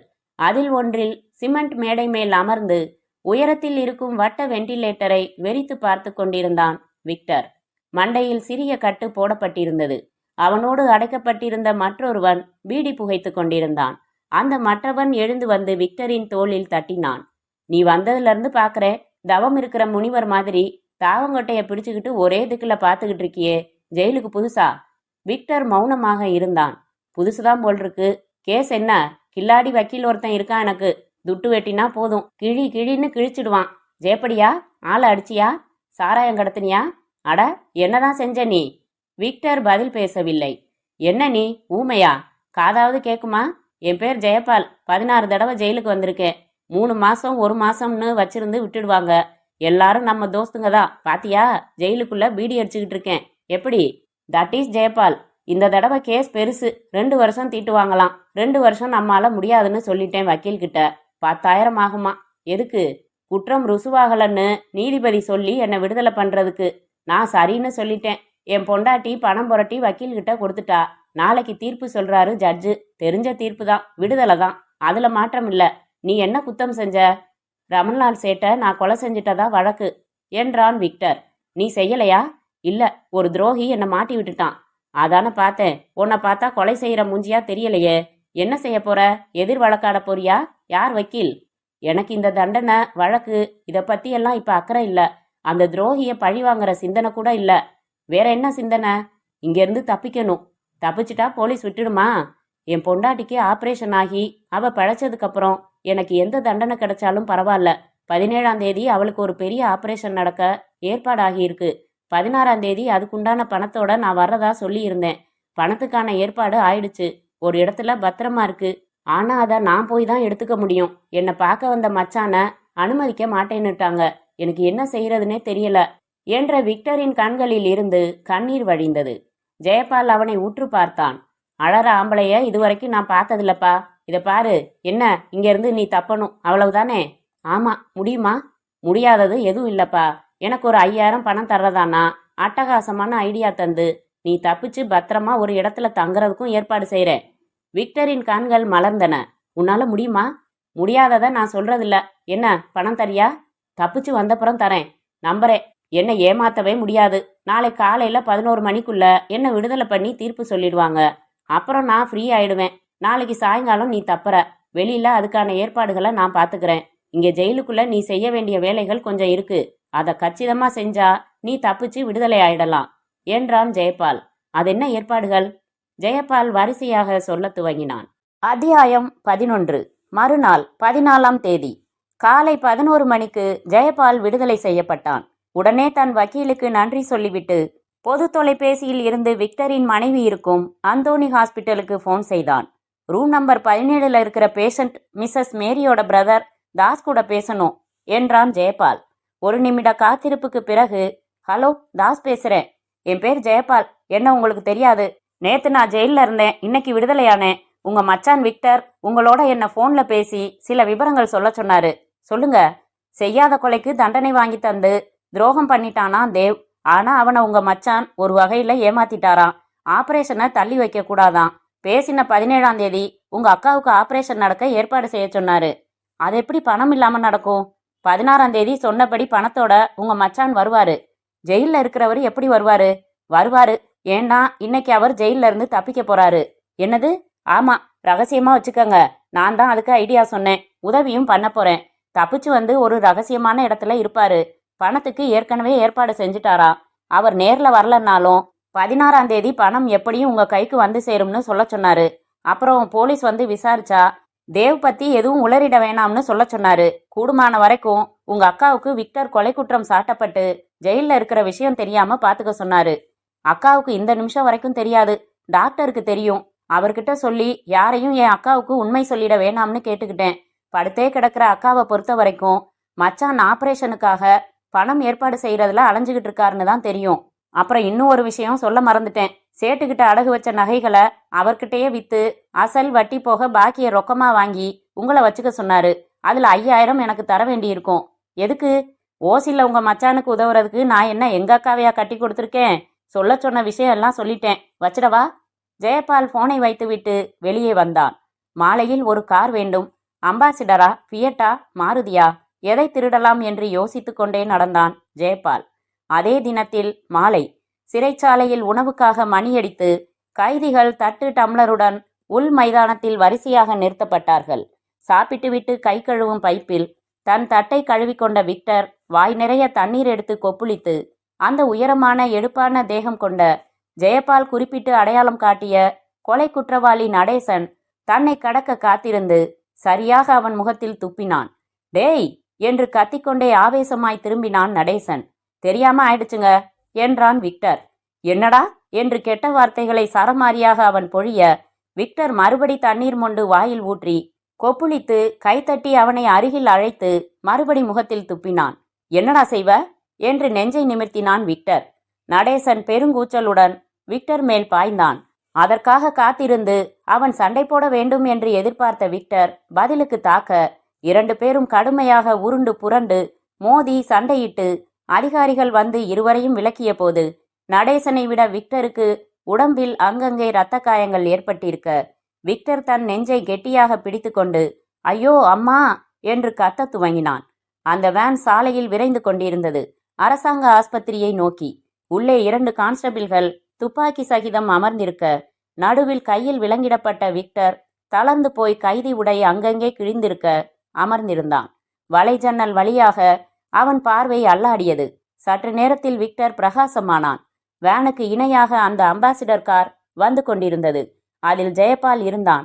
வேனின் வலைஜன்னலை திரும்பி திரும்பி பார்த்தபடி அவன் காரை ஓட்டி கொண்டிருப்பதை பார்க்க முடிந்தது. கழுத்தை திருப்பி விக்டர் எட்டி பார்த்தான். தூரத்தில் சிக்னல் சந்திப்பு தெரிந்தது. ஜெயபால் குறிப்பிட்ட இடம் இதுதான். விக்டர் தயாரானான். சிக்னலுக்காக வேன் நின்ற அடுத்த வினாடியே விக்டர் செயல்பட்டான். 2 கான்ஸ்டபிள்களையும் மோதி தள்ளிவிட்டு கதவை அவசரமாக தள்ளி திறந்து குதித்தான். Come on Victor! முன்கதவை திறந்த ஜெயபால் அழைத்தான். பாய்ந்து ஏறிக்கொண்டதும் சிக்னலை மதிக்காமல் சீறி புறப்பட்டு சென்றது அம்பாசிடர் கார். சாந்தி கிளினிக் கிண்டியில் இருந்தது. அதில் 2வது மாடியில் வசதியான தனி அறையில் விக்டர் படுத்திருந்தான். அவன் காயங்களுக்கு மருந்து போடப்பட்டு பிளாஸ்திரி போடப்பட்டிருந்தது. விக்டர் இப்போது ஜெயபால் கொடுத்திருந்த வேறு ஒரு உடையில் இருந்தான். ஸ்டூலில் அமர்ந்திருந்தான் ஜெயபால். விக்டர், ஜெயில இருந்து வெளியில வர இந்த முரட்டுத்தனமான வழியை தவிர வேற தோணல. பாவம், ரொம்ப தான் அடி வாங்கியிருக்க அவங்கிட்ட. ஆஸ்பத்திரிக்கு அனுப்புற மாதிரி இருந்தாதானே அவங்க வெளியில அனுப்புவாங்க. அதனால வலியை பொறுத்துக்கிட்டு அடி வாங்கிக்கிட்டேன். அது போகட்டும், போலீஸ் நம்மளை தொடரலையா? காரை கொண்டு போய் சம்பந்தமே இல்லாம ராயபுரத்துல விட்டுட்டு பஸ் பிடிச்சு வந்துட்டேனா. இதோ பார்ப்பா விக்டர், பேசிக்கிட்டபடி உன்னை தப்ப வச்சுட்டேன். இந்த ஆஸ்பத்திரியிலையும் சேர்த்துட்டேன். இங்க வந்து யாரும் தேட வாய்ப்பே இல்லை. இது என் சொந்தக்காரங்களோட ஆஸ்பத்திரி. உனக்கு ரொம்ப பத்திரமான இடம். நீ சொன்ன தகவல்களை எல்லாம் போன்ல உன் மச்சாங்கிட்ட சொல்லிட்டேன். அவன் சொன்னதையெல்லாம் உன்கிட்ட சொல்லிட்டேன். நம்ம வேலை ஓவர். எனக்கு 5000 கொடுத்துட்டா நான் போய்கிட்டே இருப்பேன் என்றான். ஜெயபால், நீ செஞ்ச உதவியை என்னால மறக்கவே முடியாது. எனக்கு நன்றி வேணாம், பணம் தான் வேணும். விக்டர் சிரித்து சுற்றும் முற்றும் பார்த்து தன் கட்டிலில் மாட்டியிருந்த டெம்பரேச்சர் குறிக்கும் சார்ட் அட்டையை எடுத்து அதில் கிளிப் செய்திருந்த காகிதங்களில் ஒன்றை கிழித்து அதன் வெள்ளை பரப்பில் எழுதினான். அன்பு தாஸ், நான் நலமாக வெளியேறிவிட்டேன். இந்த கடிதம் கொண்டு வரும் ஜெயபாலிடம் ரூபாய் 5000 கொடுக்கவும். 16ஆம் தேதி பணம் நிச்சயம் வரும். விக்டர். காகிதத்தை மடித்து ஜெயபாலிடம் கொடுத்தான் விக்டர். அந்தோணி ஆஸ்பத்திரிக்கு போய் இந்த லெட்டரை தாஸ்கிட்ட கொடு, பணம் கொடுப்பான், வாங்கிக்க. இந்த ஆஸ்பத்திரியை விட்டு நீ எப்ப வேணும்னாலும் போகலாம். பணம் எதுவும் கட்ட வேணாம். உன் தாடியை எடுத்துடு, அடையாளம் மாறும். ஏன்னா ஜெயில இருந்து ஒரு விசாரணை கைதி, அதுலயும் கொலை குற்றம் சாட்டப்பட்டவன் தப்பிச்சது பெரிய விஷயம். நாளைக்கு எல்லா பேப்பர்லையும் உன் முகம் இருக்கும், ஜாக்கிரதை. ஜெயபால் புறப்பட்டு போனான். அத்தியாயம் 12. மணி 8ஐ நெருங்கி கொண்டிருந்தது. விக்டர் வேனில் இருந்து தப்பிய போது 6 மணி. விக்டர் திரும்பி அறையில் இருந்த டெலிபோனை பார்த்தான். ஜெயபாலின் உறவினரான அந்த கிளினிக்கின் உரிமையாளர் டாக்டர் பிரசாத் விக்டருக்கு காயங்களுக்கு மருந்து போட்டு ஊசி போட்ட போதே சொன்னார். ஜெயபால் சுருக்கமா சொன்னான். தப்பு செய்யாத உங்க மேல கொலைப்படியை போட்டுட்டதா சொன்னான். அவன் ஒரு போக்கிரிதான். ஆனா அப்படி அவன் மாறினதுக்கு ஒரு பின்கதை இருக்கு. நான் டாக்டர் ஆகிறதுக்கும் இந்த கிளினிக் கட்டுறதுக்கும் ரொம்ப உதவி இருக்கான். அதனால அவன் அட்மிட் பண்ணி இருக்கிற நீங்க தப்பி வந்த கைதியா இருக்கலாம். ஆனா என்னை பொறுத்த வரைக்கும் விஐபி. உங்களுக்கு என்ன உதவி வேணும்னாலும் கேட்கலாம், உதவுறேன். ஆனா போலீஸுக்கு நீங்க இங்க இருக்கிறது தெரிஞ்சு வந்துட்டா எனக்கு எதுவும் தெரியாதுன்னுடுவேன். வருத்தப்படக்கூடாது.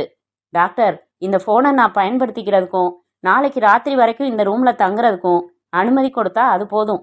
எல்லா செலவுகளுக்கும் அப்புறம் கண்டிப்பா பணம் கொடுத்துடுவேன் என்று விக்டர் கேட்டுக்கொண்டிருந்தான். விக்டர் தன் படுக்கையை விட்டு எழுந்தான். உடம்பு முழுக்க வலித்தது. ஆனால் மனம் உறுதியாய் இருந்தது.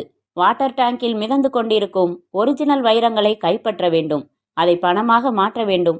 2 லட்சத்தை ஆஸ்பத்திரியில் சேர்க்க வேண்டும். என்னை மாட்டிவிட்ட தேவை பழி வாங்க வேண்டும். கொலை குற்ற பழியில் இருந்து விடுபட வேண்டும். எத்தனை காரியங்கள்! தப்பி வந்ததால் போலீஸ் என்னை தேடுவதற்கு தனிப்படை அமைத்து தீவிரமாக இறங்கியிருக்கும். தன்னிடம் இருப்பது போலி வைரங்கள் என்று தேவ் எப்போது உணர்கிறானோ உடனே கொதிப்படைவான். போலீஸை விட தீவிரமாக என்னை தேடுவான். 15ஆம் தேதியான நாளைக்கு டெல்லியில் இருந்து பகவதி வருகிறான். ஹோட்டல் திலக்கில் 740ஆம் எண் அறையில் பகவதியை தேவும் ரூபாவும் சந்திப்பார்கள். அப்போது போலி வைரம் என்பது தெரிய வரும். நான் என்ன செய்யப்போகிறேன்? சற்று நேரம் யோசித்த விக்டர் சட்டென்று சில தீர்மானங்களுக்கு வந்தான். டெலிபோனை அருகில் இழுத்து வைத்து கொண்டான். டெல்லியில் இருக்கும் பகவதியின் எண்ணுக்கு ஒரு அர்ஜென்ட் கால் புக் செய்தான். அதற்காக காத்திருக்கும் நேரத்தில் தாசுடன் பேசலாமா என்று தோன்றியது. அந்தோணி ஹாஸ்பிட்டலுக்கு போன் செய்து அறை எண் குறிப்பிட்டு தாஸை அழைக்கச் சொன்னான். சில வினாடிகளில், ஹலோ, தாஸ் பேசுறேன். தாஸ், விக்டர் பேசுறேன். நான் பத்திரமா இருக்கேன். மேரி எப்படி இருக்கா? நல்லா இருக்காங்க. எங்க இருக்கீங்க நீங்க? வேணாம், அதை போன்ல சொல்றது நல்லதில்ல. நாளன்னைக்கு எப்படியும் பணத்தோட வரேன். போலீஸ் வந்திருக்கு மச்சான். அக்கா ரூம் வாசல்ல ஆஸ்பத்திரியில 2-3 பேர் மஃப்டில உலாத்துறாங்க. அப்புறம் அந்த ஜெயபாலுக்கு 5000 கொடுத்தேன். கொஞ்சம் முன்னாடி வாங்கிட்டு போனாரு. சரி, போன்ல பேசிக்கிட்டு இருக்கிறது கூட தப்பு தான், வச்சிடுறேன். போனை வைத்தான் விக்டர். அத்தியாயம் 13. டெலிபோன் ஒலித்தது. எடுத்தான் விக்டர். டெல்லி கால், பேசுங்க என்ற எக்ஸ்சேஞ்ச் குரலுக்கு பின், ஹலோ, பகவதி ஸ்பீக்கிங் என்று கரகர குரல். வணக்கம், நான் விக்டர். ரொம்ப நாளா உங்களுக்கும் எனக்கும் டச் இல்ல, நினைவு வருதா? ஒரு தடவை நானும் தேவும் சேர்ந்து உங்களை சந்திச்சிருக்கோம். மெட்ராஸ்ல இருந்து பேசுறேன். ஆளை புரியுதா? பகவதி ஒரு ஆளை ஒரு தடவை பார்த்தா போதும், ஜென்மத்துக்கும் மறக்க மாட்டான். நல்லா ஞாபகம் இருக்கு. இப்ப தொழில் செய்யாம குடும்பத்துல செட்டில் ஆயிட்டதா கூட தகவல் வந்துச்சு. கரெக்டா?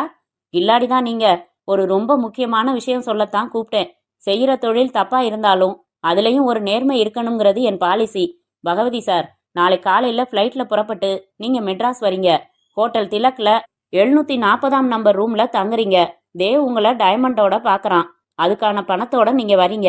கரெக்டா? எல்லாம் கரெக்ட். இது எப்படி உனக்கு தெரியும்? இந்த டைமண்ட்ஸை ஒரு ஸ்பெஷல் லாக்கர்ல இருந்து அடிச்சதே நான் தான். தேவ் என்னையே சுத்தர்ல விட்டுட்டான். நாளைக்கு உங்ககிட்ட அவன் டூப்ளிகேட் டைமண்ட்ஸை கொடுத்து ஏமாத்துறதுக்கும் பணத்தை எடுத்துக்கிட்டு கொலை செய்யறதுக்கும் திட்டம் போட்டிருக்கான். வாட்? சத்தியமா? ஆமா. நான் எவ்வளவோ சொன்னேன், கேட்கல. இதுல நீ தலையிடாதன்னு சொல்லிட்டான். எனக்கு மனசு கேட்கல. அதான் உங்களுக்கு ஃபோன் பண்ணிட்டேன். தேவ் இந்த தொழில்ல கொஞ்சம் சிக்கல் பிடிச்ச ஆசாமி தான். ஆனா எனக்கு வேட்டு வைக்கிற அளவுக்கு பயங்கரமான ஆசாமியா? பொய் சொல்ல வேண்டிய அவசியம் எனக்கு இல்ல. என்ன நம்புங்க. ரைட், நான் நாளைக்கு வரல. அதான் தப்பு. வரணும், பணம் கொடுக்கணும், ஒரிஜினல் டைமண்ட்ஸ் வாங்கிக்கணும். அவங்கிட்ட இல்ல, என்கிட்ட. என்னப்பா குழப்பற? பகவதி சார், அவன் என்ன சுத்தல்ல விட்டான்னு சொன்னேன் இல்ல, பதிலுக்கு நானும் அவனை சுத்தல்ல விட்டுட்டேன். அதாவது அவன் ஒளிச்சு வச்சிருந்த அந்த 20 லட்சம் ஒர்த்து உள்ள டைமண்ட்ஸை நைஸா அவனுக்கே தெரியாம நான் அடிச்சிட்டேன். இப்ப அது என்கிட்ட இருக்கு. தேவ் அந்த டைமண்ட்ஸுக்கு எவ்வளவு கேட்டிருந்தான்? 12 லட்சம். எனக்கு 10 லட்சம் கொடுத்தாலே போதும். பகவதி சார், நான் சொல்றத கரெக்டா கேட்டுக்கங்க. நாளைக்கு வர்ற உங்க பயணத்தை கேன்சல் பண்ண வேணாம். திட்டப்படி வாங்க. ஹோட்டல் திலக் பக்கமே போக வேணாம். நிவாஸ் ஹோட்டல் தெரியுமா? தெரியும். அங்க பகவதின்னு உங்க பேர்லயே ரூம் எடுத்து தங்குங்க. நல்லா ரெஸ்ட் எடுங்க. நாளைக்கு ராத்திரி 1 மணிக்கோ 2 மணிக்கோ நான் டைமண்ட்ஸோட வருவேன், தருவேன். பணம் வாங்கிட்டு புறப்பட்டுடுவேன். நீங்க காலையில புறப்பட்டு போயிடலாம். Very good. உன் வார்த்தையை நம்பி வரேன். நல்லது. உங்களையே கொலை செய்ய நினைச்ச அந்த தேவ் இப்ப எனக்கும் உங்களுக்கும் பொதுவான எதிரி ஆயிட்டான். அவனை சும்மா விடலாமா? என்ன செய்யணும்னு சொல்ற? அதுக்கும் ஒரு ஐடியா வச்சிருக்கேன். அவனை போலீஸ்ல மாட்டி வைக்கணும்னா நான் சொல்றபடி நீங்க செய்யணும். என்ன செய்யணும்? இப்ப நான் போனை வச்சதும் நீங்க தேவுக்கு போன் செய்யணும். போன் செஞ்சு நான் சொல்லித்தர மாதிரி சொல்லணும் என்று விரிவாக தன் யோசனையை சொல்ல துவங்கினான் விக்டர். அதே நேரத்தில் கமிஷனர் ஆஃப் போலீஸ் அவர்களின் அலுவலக அறையில் அவருக்கு எதிரில் உதவி கமிஷனர் பூமிநாதன் நின்றிருந்தார். பத்திரிகை ஆபீஸ்ல இருந்து விடாம போன் வருது. 11 மணிக்கு அவங்கள வர சொல்லியிருக்கேன். நியூஸ் எப்படித்தான் லீக் ஆகுதோ, பிளு பிளுன்னு பிடிச்சிடுறாங்க. மிஸ்டர் பூமிநாதன், கொலை குற்றம் சாட்டப்பட்ட விசாரணை கைதி சாமர்த்தியமா தப்பி போயிருக்கான். கிட்டத்தட்ட 3 மணி நேரத்துக்கு மேல ஆச்சு. என்ன பண்ணியிருக்கீங்க இது வரைக்கும் என்றார் கமிஷனர். பூமிநாதனுக்கு வெள்ளை மீசை, ஆனால் புருவங்கள் கருப்பு, உதடுகள் தடித்திருக்க, கண்களுக்கு கீழே சதைப்பைகள். சார், உடனடியா எல்லா நடவடிக்கைகளும் எடுத்துக்கிட்டு இருக்கேன் சார். செய்தி வந்த நிமிஷத்துல இருந்து இங்க கண்ட்ரோல் ரூம்ல போய் உக்காந்துட்டு அப்படி இப்படி நகராம ஆர்டர்ஸ் கொடுத்துக்கிட்டு இருக்கேன். ஜெயில இருந்து தப்பி போனவனோட தகவல்கள் தர டிலே பண்ணிட்டாங்க. அந்தோனி ஆஸ்பத்திரியில விக்டரோட மனைவியும் மச்சானும் இருக்காங்க. அங்க எப்படியும் வரலாம்னு ஒரு டீமை அங்க போட்டேன். ஃபோன் கால் ட்ரேஸ் அவுட் பண்ண சொன்னதுல முதல் க்ளூ கிடைச்சிருக்கு.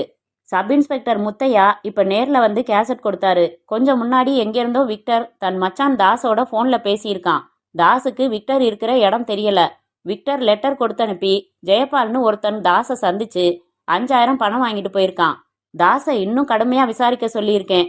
கேசட்டை மேக்னிஃபை பண்ணி கேட்டு ஏதாவது தெரியுதான்னு பார்க்க சொல்லியிருக்கேன். அப்புறம் விக்டர் தப்பி போக உதவினா அம்பாசிடர் காரை ராயபுரத்துல பிடிச்சிருக்காங்க. அதுல ரேகை எடுக்க சொல்லியிருக்கேன்.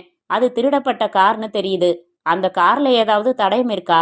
அதை ஓட்டிட்டு வந்து விக்டருக்கு உதவின ஆசாமி யாருன்னு ஒரு டீம் அந்த கோணத்துல இறங்கி இருக்கு. ஜெயில இருந்த மற்ற கைதிகள் ஆபீசர்ஸை விசாரிக்க ஒரு இன்ஸ்பெக்டர் போயிருக்காரு. அவன் போட்டோவை காப்பி எடுத்து டிராஃபிக் டிபார்ட்மெண்ட்ல கொடுத்து திடீர் செக் போஸ்ட் போட்டு எல்லா வாகனத்தையும் நிறுத்தி பார்க்க ஏற்பாடு செஞ்சிருக்கேன். ரயில்வே ஸ்டேஷன்ஸ், பஸ் ஸ்டாண்ட்ஸ்னு ஆளுங்களை மஃப்டியில் அனுப்பிட்டேன். சிட்டியில் இருக்கிற எல்லா ஸ்டேஷன்ஸையும் அலர்ட் பண்ணியாச்சு. பேட்ரோலிங் வேன்ஸ் எல்லாத்துக்கும் தகவல் கொடுத்தாச்சு. Very good. ரொம்ப வேகமாக தான் செயல்பட்டிருக்கீங்க. உங்க வேகத்தை பார்த்தா விடியறதுக்குள்ள அவனை பிடிச்சிடுவீங்க போலிருக்கே. I hope so sir.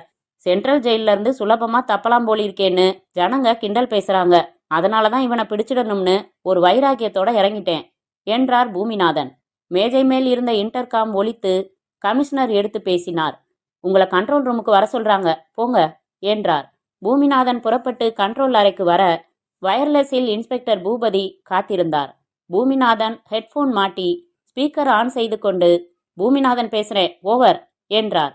Sir, Boopathi பேசுறேன். ஜெயில விசாரிச்சதுல ஒரு பிரேக் கிடைச்சிருக்கு.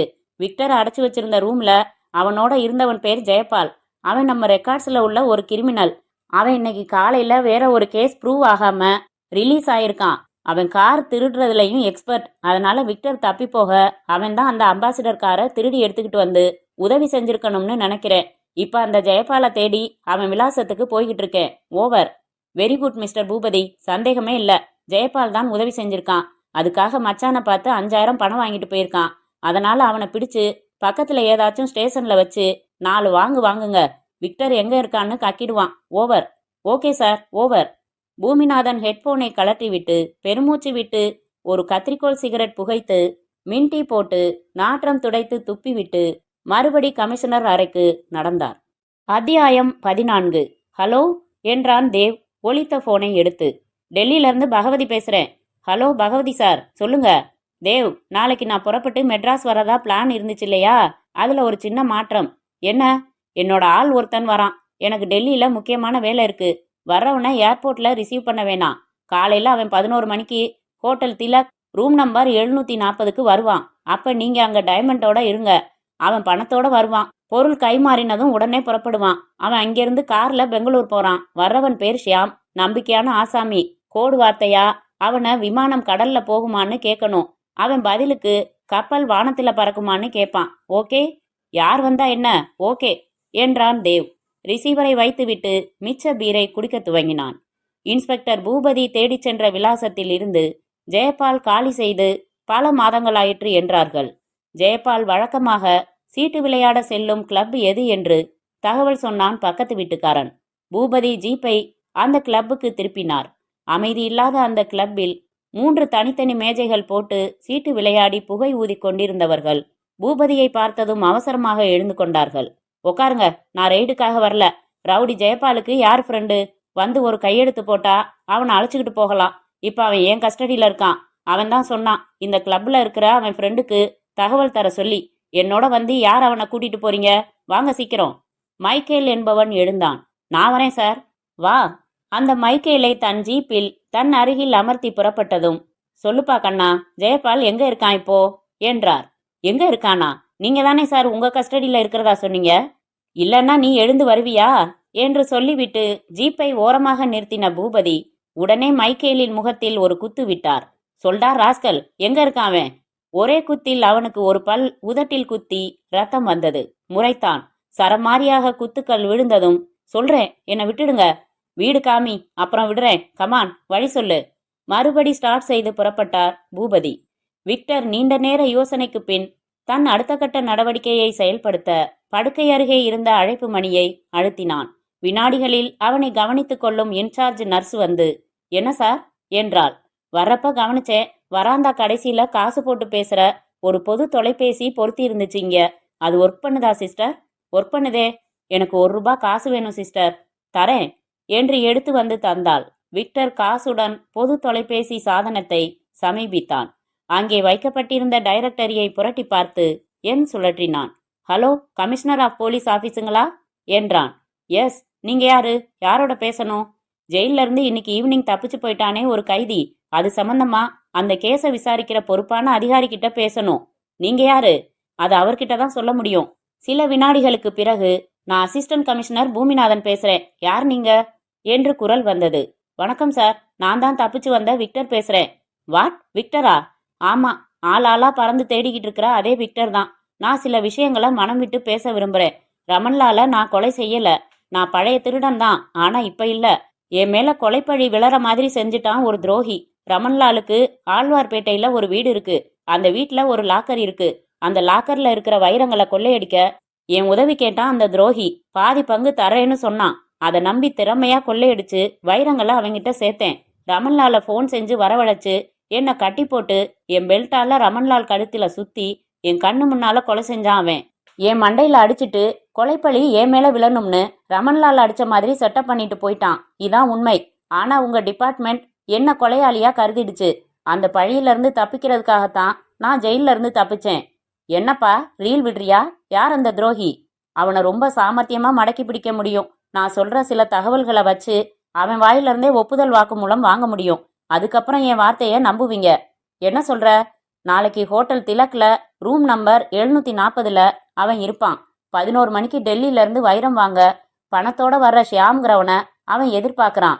அந்த டைமண்ட்ஸை ஷியாம் கிட்ட நாளைக்கு விற்க போறான். அந்த ஷியாமை இவன் பார்த்ததில்ல. ஒரு திறமையான ஆபீசரை அனுப்புங்க. டெல்லியில இருந்து வைரம் வாங்க வந்திருக்கிற ஷியாம்னு அறிமுகப்படுத்திக்க சொல்லுங்க. ஒரு அடையாள வார்த்தை இருக்கு. அதாவது அவன் விமானம் கடல்ல போகுமான்னு கேட்பான். அதுக்கு பதிலுக்கு கப்பல் வானத்துல பறக்குமான்னு நீங்க கேட்கணும். அதுக்கப்புறம் திறமையா பேசி அவன் வாயிலிருந்து உண்மைகளை வரவழைக்கிறது உங்க சாமர்த்தியம். செய்வீங்களா சார்? இடம், நேரம், பேர், விளக்கம் எல்லாம் நீ சொல்றதால இந்த நாடகத்தை நாங்க ஆடி பார்க்கறோம். விக்டர், இப்போதைக்கு நீ ஒரு விசாரணை கைதி. நீ குற்றவாளியா இல்லையான்னு கோர்ட்ல தான் தீர்ப்பாகணும். அதுக்கு முன்னாடி தப்பி போறது பெரிய குற்றம். நீ உடனே சரணடைஞ்சிடு. எனக்கு துரோகம் செஞ்சவன உண்மைகளை ஒப்புக்க வச்சிட்டதா நீங்க பிடிச்சிட்டதா பேப்பர்ல வந்தா அதுக்கப்புறம் நான் எங்க இருக்கேன்னு தகவல் சொல்றேன். நான் சொல்றத கேளு விக்டர். சாரி சார் என்று போனை வைத்துவிட்டு மறுபடி தனது அறைக்கு திரும்பினான் விக்டர். நடுவில் அந்த வைரக் கொள்ளையில் டூப்ளிகேட் மாற்றி வைத்து ஒரிஜினலை பத்திரப்படுத்தியிருப்பதை மட்டும் சொல்லவில்லை. என் வார்த்தைகளை நம்பி நிச்சயமாக நாளை ஒரு ஆபீசர் ஷியாமாக போவார். ஷியாம் வருவான் என்று பகவதி சொல்லியிருப்பார். எதிர்பார்த்து போலி வைரங்களுடன் தேவ் அறையில் காத்திருப்பான். போலீஸ் அதிகாரி அவனிடம் உண்மைகளை வரவழைக்க முயற்சிப்பார். அவனை கைது செய்வார். அது போலி வைரங்கள் என்று அவராலும் கண்டுபிடிக்க முடியாது. கைப்பற்றின பொருளை ட்ரெஷரிக்கு அனுப்பும்போது தெரிய வரலாம். இதற்கிடையில் நான் நாளை இரவு அந்த ஒரிஜினலை எடுத்து பகவதியை நிவாஸ் ஹோட்டலில் சந்தித்து பணமாக்கி கொள்ள வேண்டும். அதை அந்தோணி ஆஸ்பத்திரிக்கு எப்படி அனுப்புவது? அது நாளைய கவலை. முதலில் பணம் கைக்கு வரட்டும். ஒரு பெருமூச்சு விட்டு உறக்கத்தில் ஆழத் துவங்கினான் விக்டர். அத்தியாயம் 15. மைக்கேல் காட்டிய வீட்டின் முன்னால் ஜீப்பை நிறுத்தி இறங்கினார் இன்ஸ்பெக்டர் பூபதி. அந்த தெருவே உறங்கிக் கொண்டிருந்தது. தெரு விளக்குகள் உள்பட. மைக்கேலை முன்னால் தள்ளினார். தட்டுடா கதவ, மைக்கேல் வந்திருக்கேன்னு சொல்லு. மைக்கேல் கதவை தட்டி ஜெயபால் ஜெயபால் என்று அழைத்து, நான் தான் மைக்கேல், கதவு தர என்றான். சில நிமிடங்களுக்கு பின் கதவு திறந்த பெண் மைக்கேலுக்கு பின்னால் போலீஸ் ஜீப்பையோ இன்ஸ்பெக்டரையோ கவனிக்காமல், இன்னைக்கு தான் ரிலீஸ் ஆனாரு, ஊரு புறா சுத்திட்டு அரை பாட்டில் விஸ்கி குடிச்சு வாந்தி எடுத்துட்டு படுத்து கிடக்குறாரு, எழுப்பி பார்த்தேன் எந்திரிக்கல, என்ன விஷயம் என்றாள். சரேல் என்று மைக்கேலை தள்ளிக்கொண்டு வீட்டுக்குள் நுழைந்தார் பூபதி. எங்க அந்த குடிகார கழுத, ஒரு பக்கெட் தண்ணி எடுத்து ஊத்து அவன் மேல என்றார். ஜெயபால் குப்புறப்படுத்து கை கால்களை பரப்பி வாய் திறந்து உறங்கிக் கொண்டிருந்தான். பூபதி அவனை வலுக்கட்டாயமாக உட்கார வைத்தும் நழுவி விழுந்தான். முகத்தில் தண்ணீர் அடித்தும் எழவில்லை. முகத்தை சுளித்துவிட்டு புரண்டு படுத்தான். போதை முழுமையாக அவனை ஆக்கிரமித்திருந்தது. பூபதி அவன் கன்னத்தில் தட்டி பார்த்தார். அரைந்து பார்த்தார். இத பாருமா, விக்டர் எங்க இருக்கான்னு நீ கேளு, அவன் காது கிட்ட சத்தமா கேளு என்றார். அவள் கேட்க, பத்திரமா இருக்கான், பேசாம தூங்குடி என்று உளறினான் ஜெயபால். பத்திரமா இருக்கான்னு தெரியும், எங்க இருக்கான் என்று இவர் சொல்லிக் கொடுத்து அவள் கேட்டாள். அடி ஏண்டி தொந்தரவு பண்ற, கிண்டியில இருக்கிற சாந்தி கிளினிக்ல இருக்கான், மனுஷனை தூங்க விடுடி. பூபதி பிரகாசமானார். உடனே தன் ஜீப்புக்கு வந்தார். வயர்லெஸ் கருவியை ஆன் செய்து உதவி கமிஷனரை தொடர்பு கொண்டு, சார் பூபதி பேசுறேன், ஜெயபாலா கண்டுபிடிச்சிட்டேன், விக்டர் எங்க இருக்கான்னு தெரிஞ்சு போச்சு, கிண்டியில இருக்கிற சாந்தி கிளினிக்குங்கிற ஆஸ்பத்திரியில இருக்கான், இப்ப நான் இங்க போறேன், நான் மட்டும் போதாதுன்னு நினைக்கிறேன், ஓவர். இப்பதான் விக்டர் போன்ல என் கூட பேசினான், டேப் செஞ்சேன், விசாரிச்சேன், கிண்டியில இருக்கிற ஒரு பப்ளிக் பூத்துல இருந்துன்னு எக்ஸ்சேஞ்சில் சொன்னாங்க, நீங்க அதுக்குள்ள கரெக்டாவே லொகேட் பண்ணிட்டீங்க, வெரி குட். நானே புறப்பட்டு கிண்டி வரேன், நீங்க வந்துருங்க. ஜெயபாலை என்ன செஞ்சீங்க? ஓவர். ஜெயபால் அவன் வீட்டுல முழு போதையில இருக்கான், பக்கத்து ஸ்டேஷன்ல கொண்டு போய் அவனை போட்டுட்டு அங்கே வரேன், ஓவர். மைக்கேலை பிடிக்க சொல்லி ஜெயபாலை போதையிலேயே தூக்கி ஜீப்பில் போட்டு அருகாமை போலீஸ் ஸ்டேஷனின் லாக்கப்பில் அவனை போட்டு டியூட்டி இன்ஸ்பெக்டரிடம் விவரம் சொல்லி புறப்பட்ட பூபதியிடம், நான் போகலாமா சார் என்றான் மைக்கேல். உன் அட்ரஸை கொடுத்துட்டு போ என்றார். கொடுத்துவிட்டு மைக்கேல் புறப்பட்டான். பூபதி கிண்டிக்கு புறப்பட்டார். மைக்கேல் நடந்து கொண்டிருந்தவன் அஸ்வினி ஹாஸ்பிட்டல் 24 மணி நேர சர்வீஸ் என்று போர்டு பார்த்ததும் நின்றான். நான் பாட்டிற்கு சீட்டு விளையாடி கொண்டிருந்தேன். நான் ஜெயபாலின் நண்பன் என்பதற்காக என்னை காட்டு அடி அடித்தானே அந்த இன்ஸ்பெக்டர், அவனை பழி வாங்கினால் என்ன? குடிபோதையில் ஜெயபால் உளறிவிட்டான். விக்டர் என்று யாரையோ அவன் கிண்டியில் அந்த சாந்தி கிளினிக்கில் தங்க வைத்திருக்கிறான் ரகசியமாக. அந்த விக்டரை இப்போது கிண்டிக்கு போய் பிடிக்கப் போகிறார்கள். ஜெயபாலுக்கு உதவும் வகையில், இன்ஸ்பெக்டரை பழிவாங்கும் வகையில் ஒரு காரியம் செய்யலாமே. மைக்கேல் அந்த அஸ்வின் ஹாஸ்பிட்டலுக்குள் நுழைந்தான். கிண்டி சாந்தி கிளினிக். சர் சர் என்று 3 ஜீப்புகள் வந்து நின்றன. சிஸ்டர், அர்ஜென்ட்டா ஒரு ஆஸ்பத்திரிக்கு ஃபோன் செய்யணும், சாந்தி கிளினிக், கிண்டி, நம்பர் தெரியுமா என்றான் மைக்கேல். அஸ்வின் ஹாஸ்பிட்டலில் ரிசப்ஷனில் இருந்த நர்ஸ் ஒரு அட்டையில் டைப் செய்திருந்த நம்பர்களில் தேடி அவளே டயல் செய்ய துவங்கினாள்.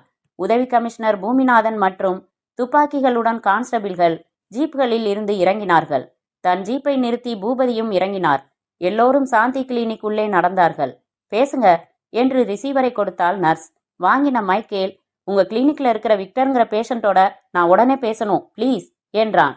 சில வினாடிகளில் விக்டர் பேசுறேன் என்று குரல் வந்தது. வந்துங்க, நான் ஜெயபாலோட ஃப்ரெண்டு பேசுறேன். கொஞ்சம் முன்னாடி போலீஸ் வந்து ஜெயபால உங்களை பத்தி விசாரிச்சாங்க. அவன் குடிபோதையில நீங்க இருக்கிற இடத்த உளறிட்டான். போலீஸ் இப்போ அங்கே வந்துட்டு இருக்காங்க. முடிஞ்சா தப்பிச்சு போயிடுங்க சார்.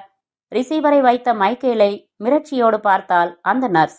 ரிசீவரை வைத்த விக்டருக்கு பரபரப்பாகி என்ன செய்வதென்று புரியாமல் பதற அரைக்கதவு டமடமவென்று தட்டப்பட்டது.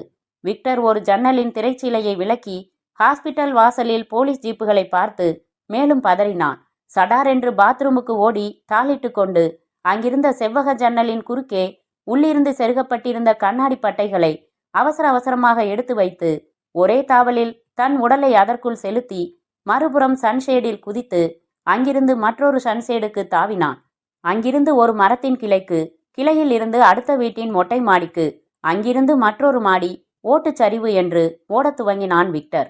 பொறுமை இழந்த உதவி கமிஷனர் பூமிநாதன் விக்டர் இருந்த அறையின் கதவை உடைக்க உத்தரவிட்டார். உடைத்து உள்ளே வந்தார்கள். படுக்கை காலி. பாத்ரூம் கதவு உட்புறம் தாளிடப்பட்டிருந்தது. அதையும் உடைத்து உள்ளே வர ஜன்னலின் கண்ணாடி செவ்வகங்கள் அகற்றப்பட்டிருக்க, கமான், அவன் எங்க போனாலும் பிடிச்சாகணும். இதே வழியா 2 பேர் டார்ச் லைட்டோட போங்க. இந்த தெருவையே பிளாக் பண்ணிடலாம். எல்லா ரோட்லையும் பிரிஞ்சு போய் தேடலாம். ஜஸ்ட் இப்பதான் அவன் தப்பி இருக்கணும். அவசரமாக உத்தரவுகளிட்டார் பூமிநாதன். தொலைதூரம் பல மாடிகள் கடந்து வந்துவிட்ட விக்டர் திரும்பி பார்க்க, தூரத்தில் ஆஸ்பத்திரியின் அருகாமையில் இருந்து டார்ச் வெளிச்சங்கள் எல்லா பக்கங்களிலும் அலைந்தன. தெருவிலும் சர் சர் என்று போலீஸ் ஜீப்புகள் ஓடுவது தெரிந்தது. எந்த சாலையில் இறங்கி ஓடினாலும் மாட்டினோம். தான் நின்று கொண்டிருக்கும் மாடியை பார்த்தான். அது ஒரு சாதாரண வீடு. ஸ்டார்கேல் எதுவுமின்றி மொட்டையாக படிகள் கீழே இறங்கின. அதில் அவசரமாக கீழே இறங்கும் முன்பாக சுற்றும் முற்றும் தேடினான். மாடியோரத்தில் ஒரு துருப்பிடித்த பழைய பிளேடு கிடந்தது. அதை எடுத்துக்கொண்டான். கீழே வந்து கதவை தட்டினான் ஒரு தீர்மானத்துடன். சில வினாடிகளில் உள்ளே 60 வாட்ஸ் பல்ப் எரிந்து, யாரு என்று பெண் குரலும், அதைத் தொடர்ந்து குழந்தை ஒன்று அழுகிற சத்தமும் கேட்டது. கதவு திறங்க, ஒரு உதவி வேணும், முக்கியமான விஷயம். கதவு திறக்கப்படாமல் சில வினாடி அமைதிக்கு பின், நீங்க யாரு என்று கேள்வி மட்டும் வந்தது. உங்க வீட்டுக்காரருக்கு சொந்தம். என்ன நீங்க பார்த்திருக்கீங்க. என் முகத்தை பார்த்தா உங்களுக்கு புரியும். என் பேரு பாலு. இப்போது கதவு லேசாக திறக்கப்பட்டு அந்த பெண் இடைவெளியில் முகம் வைத்து பார்க்க, அந்த இடைவெளியில் கீழே கால் கொடுத்து கதவை ஒரே தள்ளாக தள்ளியதில் அவள் அப்படியே பின்புறம் தடுமாறி விழுந்தாள். விக்டர் உள்ளே வந்து கதவை தாழ் போட்டு வினாடிகளில் அந்த வீட்டின் சூழ்நிலையை உணர்ந்தான். அங்கே தூளியில் இருக்கும் குழந்தையையும் அவளையும் தவிர வேறு யாரும் இல்லை. அவள் கத்த வாய் எடுப்பதற்குள் பாய்ந்து தூளி அருகே சென்று, ஏய் இதோ பாரு, கத்தின உன் குழந்தைய இந்த பிளேடால காய்கறி மாதிரி துண்டு போட்டுடுவேன். ஐயோ யார் நீ என்றால் கண்களில் மிரட்சி மின்ன. எனக்கு நீ உதவினா உன் குழந்தைய நான் எதுவும் செய்ய மாட்டேன். நான் ஜெயில இருந்து தப்பி வந்திருக்கிற ஒரு ஆசாமி. எனக்கு இந்த நிமிஷத்துல இருந்து நாளைக்கு ராத்திரி வரைக்கும் போலீஸ் கண்ணில் படாம ஒளிஞ்சிருக்க ஒரு இடம் வேணும். நான் இந்த வீட்டுல இருக்க போறேன். நான் இங்க இருக்கிறத நீ யார்கிட்டையும் சொல்லக்கூடாது. சொன்ன உன் குழந்தை அவ்வளவுதான், புரிஞ்சுதா? பீதி விலகாமல் அவள் தலையாட்டினாள். மறுநாள் ஹோட்டல் திலக், ரூம் நம்பர் 740. காலை மணி 10:30. அரைக்கதவு தட்டப்பட்டது. ரூபா, யாருன்னு பாரு என்றான் தேவ். கட்டிலின் தலையணைக்கு அடியில் கையில் வைத்திருந்த வைரங்கள் அடங்கிய மியூசிக்கல் ஜுவல் பாக்ஸை வைத்தான். ரூபா கதவை திறந்து கோட் சூட்டுடன் சூட்கேஸுடன் நின்றவனை பார்த்து, என்ன வேணும் என்றாள். என் பேர் ஷியாம், நான் டெல்லியிலிருந்து வரேன், உள்ள வாங்க என்றாள். உள்ளே வந்ததும் பூமிநாதன் தனது ஒட்டுதாடியை யதார்த்தமாக ஒருமுறை தொட்டு பார்த்து தேவை பார்த்து சிரித்தார். தேவ், விமானம் கடல்ல போகுமா என்றான். பூமிநாதன் சிரித்து, கப்பல் வானத்துல பறக்குமா என்று கை நீட்டி தேவின் கைப்பற்றி குலுக்கினார். உட்காருங்க ஷியாம், நான் தேவ், இது ரூபா. முதல்ல என்ன சாப்பிட்றீங்க? ரூமுக்குள்ள கூல்ட்ரிங்க்ஸ் இருந்தா கொடுங்க. ரூம் பையனை வரவழைக்கிறதுனா வேணாம். இங்க ஹாட் ட்ரிங்க்ஸ் தான் இருக்கு. அப்ப வேணாம். பயங்கரமான முன்னெச்சரிக்கை தான். இல்லைன்னா இத்தனை வருஷமா இந்த தொழிலில் இருக்க முடியுமா? ரமன்லால ரொம்ப சாமர்த்தியமா கொலை பண்ணீங்க போலிருக்கே. வாட்? ரமன்லால நாங்க கொலை செஞ்சோமா? தேவ் சார், நாங்க டெல்லியில தான் இருக்கோம். ஆனா உலகத்துல எந்த மூலையில இந்த நிமிஷம் என்ன நடந்ததுன்னு தகவல் வந்துடும். மெட்ராஸ்ல நமக்கு ஆள் உண்டு. உங்க பாஸ் பயங்கர கில்லாடி. இன்னாரோட டைமண்ட்ஸ்னு கூட நான் விவரம் சொல்லல. அதை அடிச்சதே விக்டர். அவனை கொலைப்பழியில மாட்டி வச்சிட்டீங்க, கரெக்டா? அட பாவி, எப்படி டெலிவிஷன்ல பார்த்த மாதிரி சொல்றீங்க? விக்டர் ஒருத்தனால தான் அந்த லாக்கரை திறக்க முடியும். அவனை வச்சு நிறைய காரியம் சாதிச்சிருக்கலாம். அதை விட்டுட்டு அவனுக்கு தூக்கு கயிறு கட்டி பார்க்கறதால உங்களுக்கு என்ன லாபம் தேவ்? ஷியாம், இது கேள்வி. அந்த விக்டர் பழைய மாதிரி இல்ல. கல்யாணமானதும் திருந்திட்டான். ஏன் நல்ல நேரம். அவன் பொண்டாட்டி உடம்பு முடியாம ஆஸ்பத்திரியில இருந்தா ஆபரேஷன் பண்ண பணம் வேணும். அந்த சமயத்துல தான் நான் போனேன். பாதி பங்கு தரதா ஆசை காட்டி கெஞ்சி கூத்தாடி சம்மதிக்க வச்சேன். பையன் என் வலையில விழுந்தான். லட்டு மாதிரி வைரத்தை அடிச்சிட்டு வந்தான். அவனுக்கு பங்கு தர இஷ்டம் இல்ல. திருந்தினவனான அவன் என்னைக்கு இருந்தாலும் நம்மளை காட்டி கொடுத்துடுவான். அதனால அவனை மாட்டி வச்சுட்டேன். Very interesting mister Dev. அது எப்படி? மிக ஆர்வமாய் அத்தனையையும் சொல்லி முடித்தான் தேவ். சரி, இப்ப பிசினஸ்ல இறங்கலாமா? பணம் கொடுங்க ஷியாம். முதல்ல டைமண்ட்ஸ் என்றார் பூமிநாதன். தேவ் தலையணைக்கடியில் இருந்து எடுத்து ஜுவல் பாக்ஸை திறந்து அவரிடம் காட்டின வினாடியே துப்பாக்கியை உருவி ஹேண்ட்ஸ் அப் என்றார் பூமிநாதன். விக்கித்தான் தேவ். திடுதிடுவென்று அறைக்குள் போலீஸ்காரர்கள் நுழைந்தார்கள். நீ சொன்ன ஒப்புதல் வாக்குமூலம் அத்தனையும் வெளியில வச்சு பதிவு செஞ்சாச்சு. வாடா கண்ணா போலாம் மாமியார் வீட்டுக்கு. நான் உதவி கமிஷனர் பூமிநாதன் என்று தன் தாடியை பீக்க அதிர்ச்சியில் பேச்சு வராமல் நின்ற தேவ் ரூபா இருவரையும் போலீஸ்காரர்கள் சூழ்ந்தார்கள். அத்தியாயம் 16. செல்விக்கு தன் அலுவலகத்தில் வேலையே ஓடவில்லை. வீட்டில் அவன் வசம் இருக்கும் குழந்தையை பற்றிய நினைவாகவே இருந்தது. யார் அந்த கைதி? ஏன் என் வீட்டில் புகுந்து இப்படி மிரட்ட வேண்டும்? என்னை பற்றிய விவரங்கள் முழுக்க விசாரித்து கொண்டு அலுவலகம் போய் வா, குழந்தையை நான் பார்த்து கொள்கிறேன் என்று மிரட்டி அனுப்பிவிட்டான். இந்த நேரத்தில் தானா இவர் டூர் போயிருக்க வேண்டும்? அவன் வீட்டில் ஒளிந்திருப்பதை வெளியிடாத வரையில் குழந்தையை எதுவும் செய்ய மாட்டேன் என்று வாக்கு கொடுத்துள்ளான். மேடம், இன்னைக்கு பேப்பர் பாத்தீங்களா என்றான் பக்கத்து சீட் கனகசபை. என்ன விசேஷம் என்றாள் செல்வி. சென்ட்ரல் ஜெயில இருந்து ஒருத்தன் சாமர்த்தியமா தப்பியிருக்கான். அவன் உங்க கிண்டி ஏரியாவில தான் ஒளிஞ்சிருக்கணும்னு நினைக்கிறாங்க போலீஸ். பேப்பர்ல போட்டோ கூட போட்டிருக்காங்க. பேர் விக்டரான். செல்வி எச்சில் விழுங்கினாள். கையில் ஒரு துருப்பிடித்த பிளேடு வைத்துக்கொண்டு உன் பச்சை குழந்தையை தூக்கி வைத்துக் கொண்டிருந்தால் நீ போலீஸுக்கு தகவல் தருவாயா என்று கேட்க நினைத்தாள். நான் மாட்டேன். எனக்கு ஒரு கைது செய்யப்படுவதை விட என் குழந்தையின் உயிர்தான் முக்கியம். செல்வி பேப்பரை அவனிடமே திருப்பிக் கொடுத்தாள். விக்டர் சொன்னபடியே விமானத்தில் வந்திறங்கிய பகவதி நேராக நிவாஸ் ஹோட்டல் சென்று தன் பெயரிலேயே ஒரு ரூம் போட்டுக்கொண்டு குளித்து சாப்பிட்டு டெலிவிஷனில் ஜாலியாக ஆங்கில படம் பார்த்து காத்திருந்தார். இரவு மணி 2. அறைக்கதவு தட்டப்பட அரை தூக்கத்தில் இருந்து விழித்தார் பகவதி. அறையின் விளக்குகளை போட்டுக்கொண்டு கதவை திறக்க பதட்டமாய் உள்ளே வந்தான் விக்டர். மூச்சு வாங்கினான். என்ன இப்படி மூச்சு வாங்குற?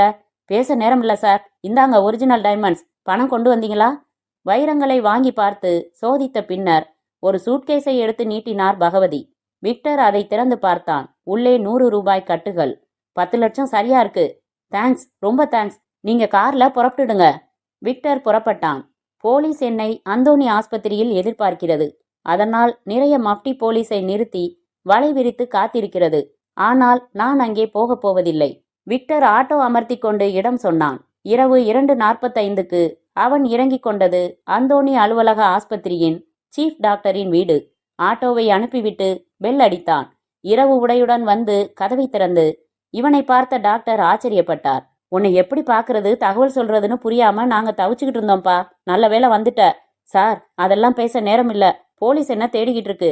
நான் உடனடியா போயாகணும். உண்மையான குற்றவாளிய அவங்க அரெஸ்ட் செய்யற வரைக்கும் நான் தலைமறைவா இருந்தாகணும். இந்தாங்க ஒரு பை கொண்டு வாங்க. 2 லட்சம் தரேன். போதுமா? இன்னும் தரட்டுமா? ஆபரேஷனை நிறுத்திடாதீங்க என்று பதட்டமாக பேசிய அவன் தோளில் கை வைத்த டாக்டர் சற்று நேரம் அமைதியாக இருந்தார். டாக்டர், நான் ரொம்ப நேரம் இங்க இருக்கக்கூடாது. சீக்கிரம் வாங்கிக்கங்க. இந்த பணத்துக்கோ ஆபரேஷனுக்கோ அவசியம் இல்லாம நேத்து ராத்திரி உன் மனைவி கர்த்தர்கிட்ட போய் சேர்ந்துட்டாப்பா என்றார். உறைந்து போய் நின்றான் விக்டர். அத்தியாயம் 17. பெட்டிக்குள் மேரியை வைத்து கயிறு மூலமாக பள்ளத்திற்குள் இறக்கினார்கள். பாதிரியார் ஜெபம் செய்தார். கை கட்டி உறைந்த பார்வையோடு நின்றான் விக்டர். இதற்காகத்தான் நான் இவ்வளவு பாடுபட்டேனா மேரி? தலையில் அடித்துக்கொண்டு அழுதான் விக்டர். மச்சான், என்னை மன்னிச்சிடுங்க. அக்காவுக்கு ஆபரேஷன் நடக்கணுங்கிறதுக்காக உங்களை தப்பான வழியில இறங்க சொல்லி தூண்டினேன். நீங்க மறுத்தீங்க. கர்த்தர் முன்னாடி சீட்டு போட்டு எடுத்தோம். 2 சீட்லையும் செய்யின்னு நான் எழுதி வச்சேன். அப்படி ஒரு பொய் நாடகம் நடத்தினதுனாலதான் அக்காவை இயேசு கூப்பிட்டுக்கிட்டாரு என்று விக்டரின் மகன் ஜானை தூக்கி கொண்டான் தாஸ். விக்டர் எதுவும் பேசாமல் திரும்பி தன்னை இந்த சடங்குகளுக்காக அழைத்து வந்திருந்த அதிகாரியிடம் போலாம் சார் என்றான். மச்சான், நீங்க சரண்டர் ஆயிட்டதால உங்களுக்கு தண்டனை இருக்காது. இருந்தாலும் குறைச்சலாதான் இருக்கும். நான் பெரிய வக்கீலா பிடிக்கிறேன். ஜான் பத்தி கவலைப்படாதீங்க, நான் பாத்துக்கிறேன் என்று தாஸ் கத்தினான். எதையுமே காதில் வாங்கி கொள்ளாமல் கைவிலங்கோடு ஜீப்பில் அமர்ந்து கண்கள் கலங்க சர்ச்சின் உச்சியில் நிற்கும் சிலுவையையே பார்த்தான் விக்டர். முற்றும்.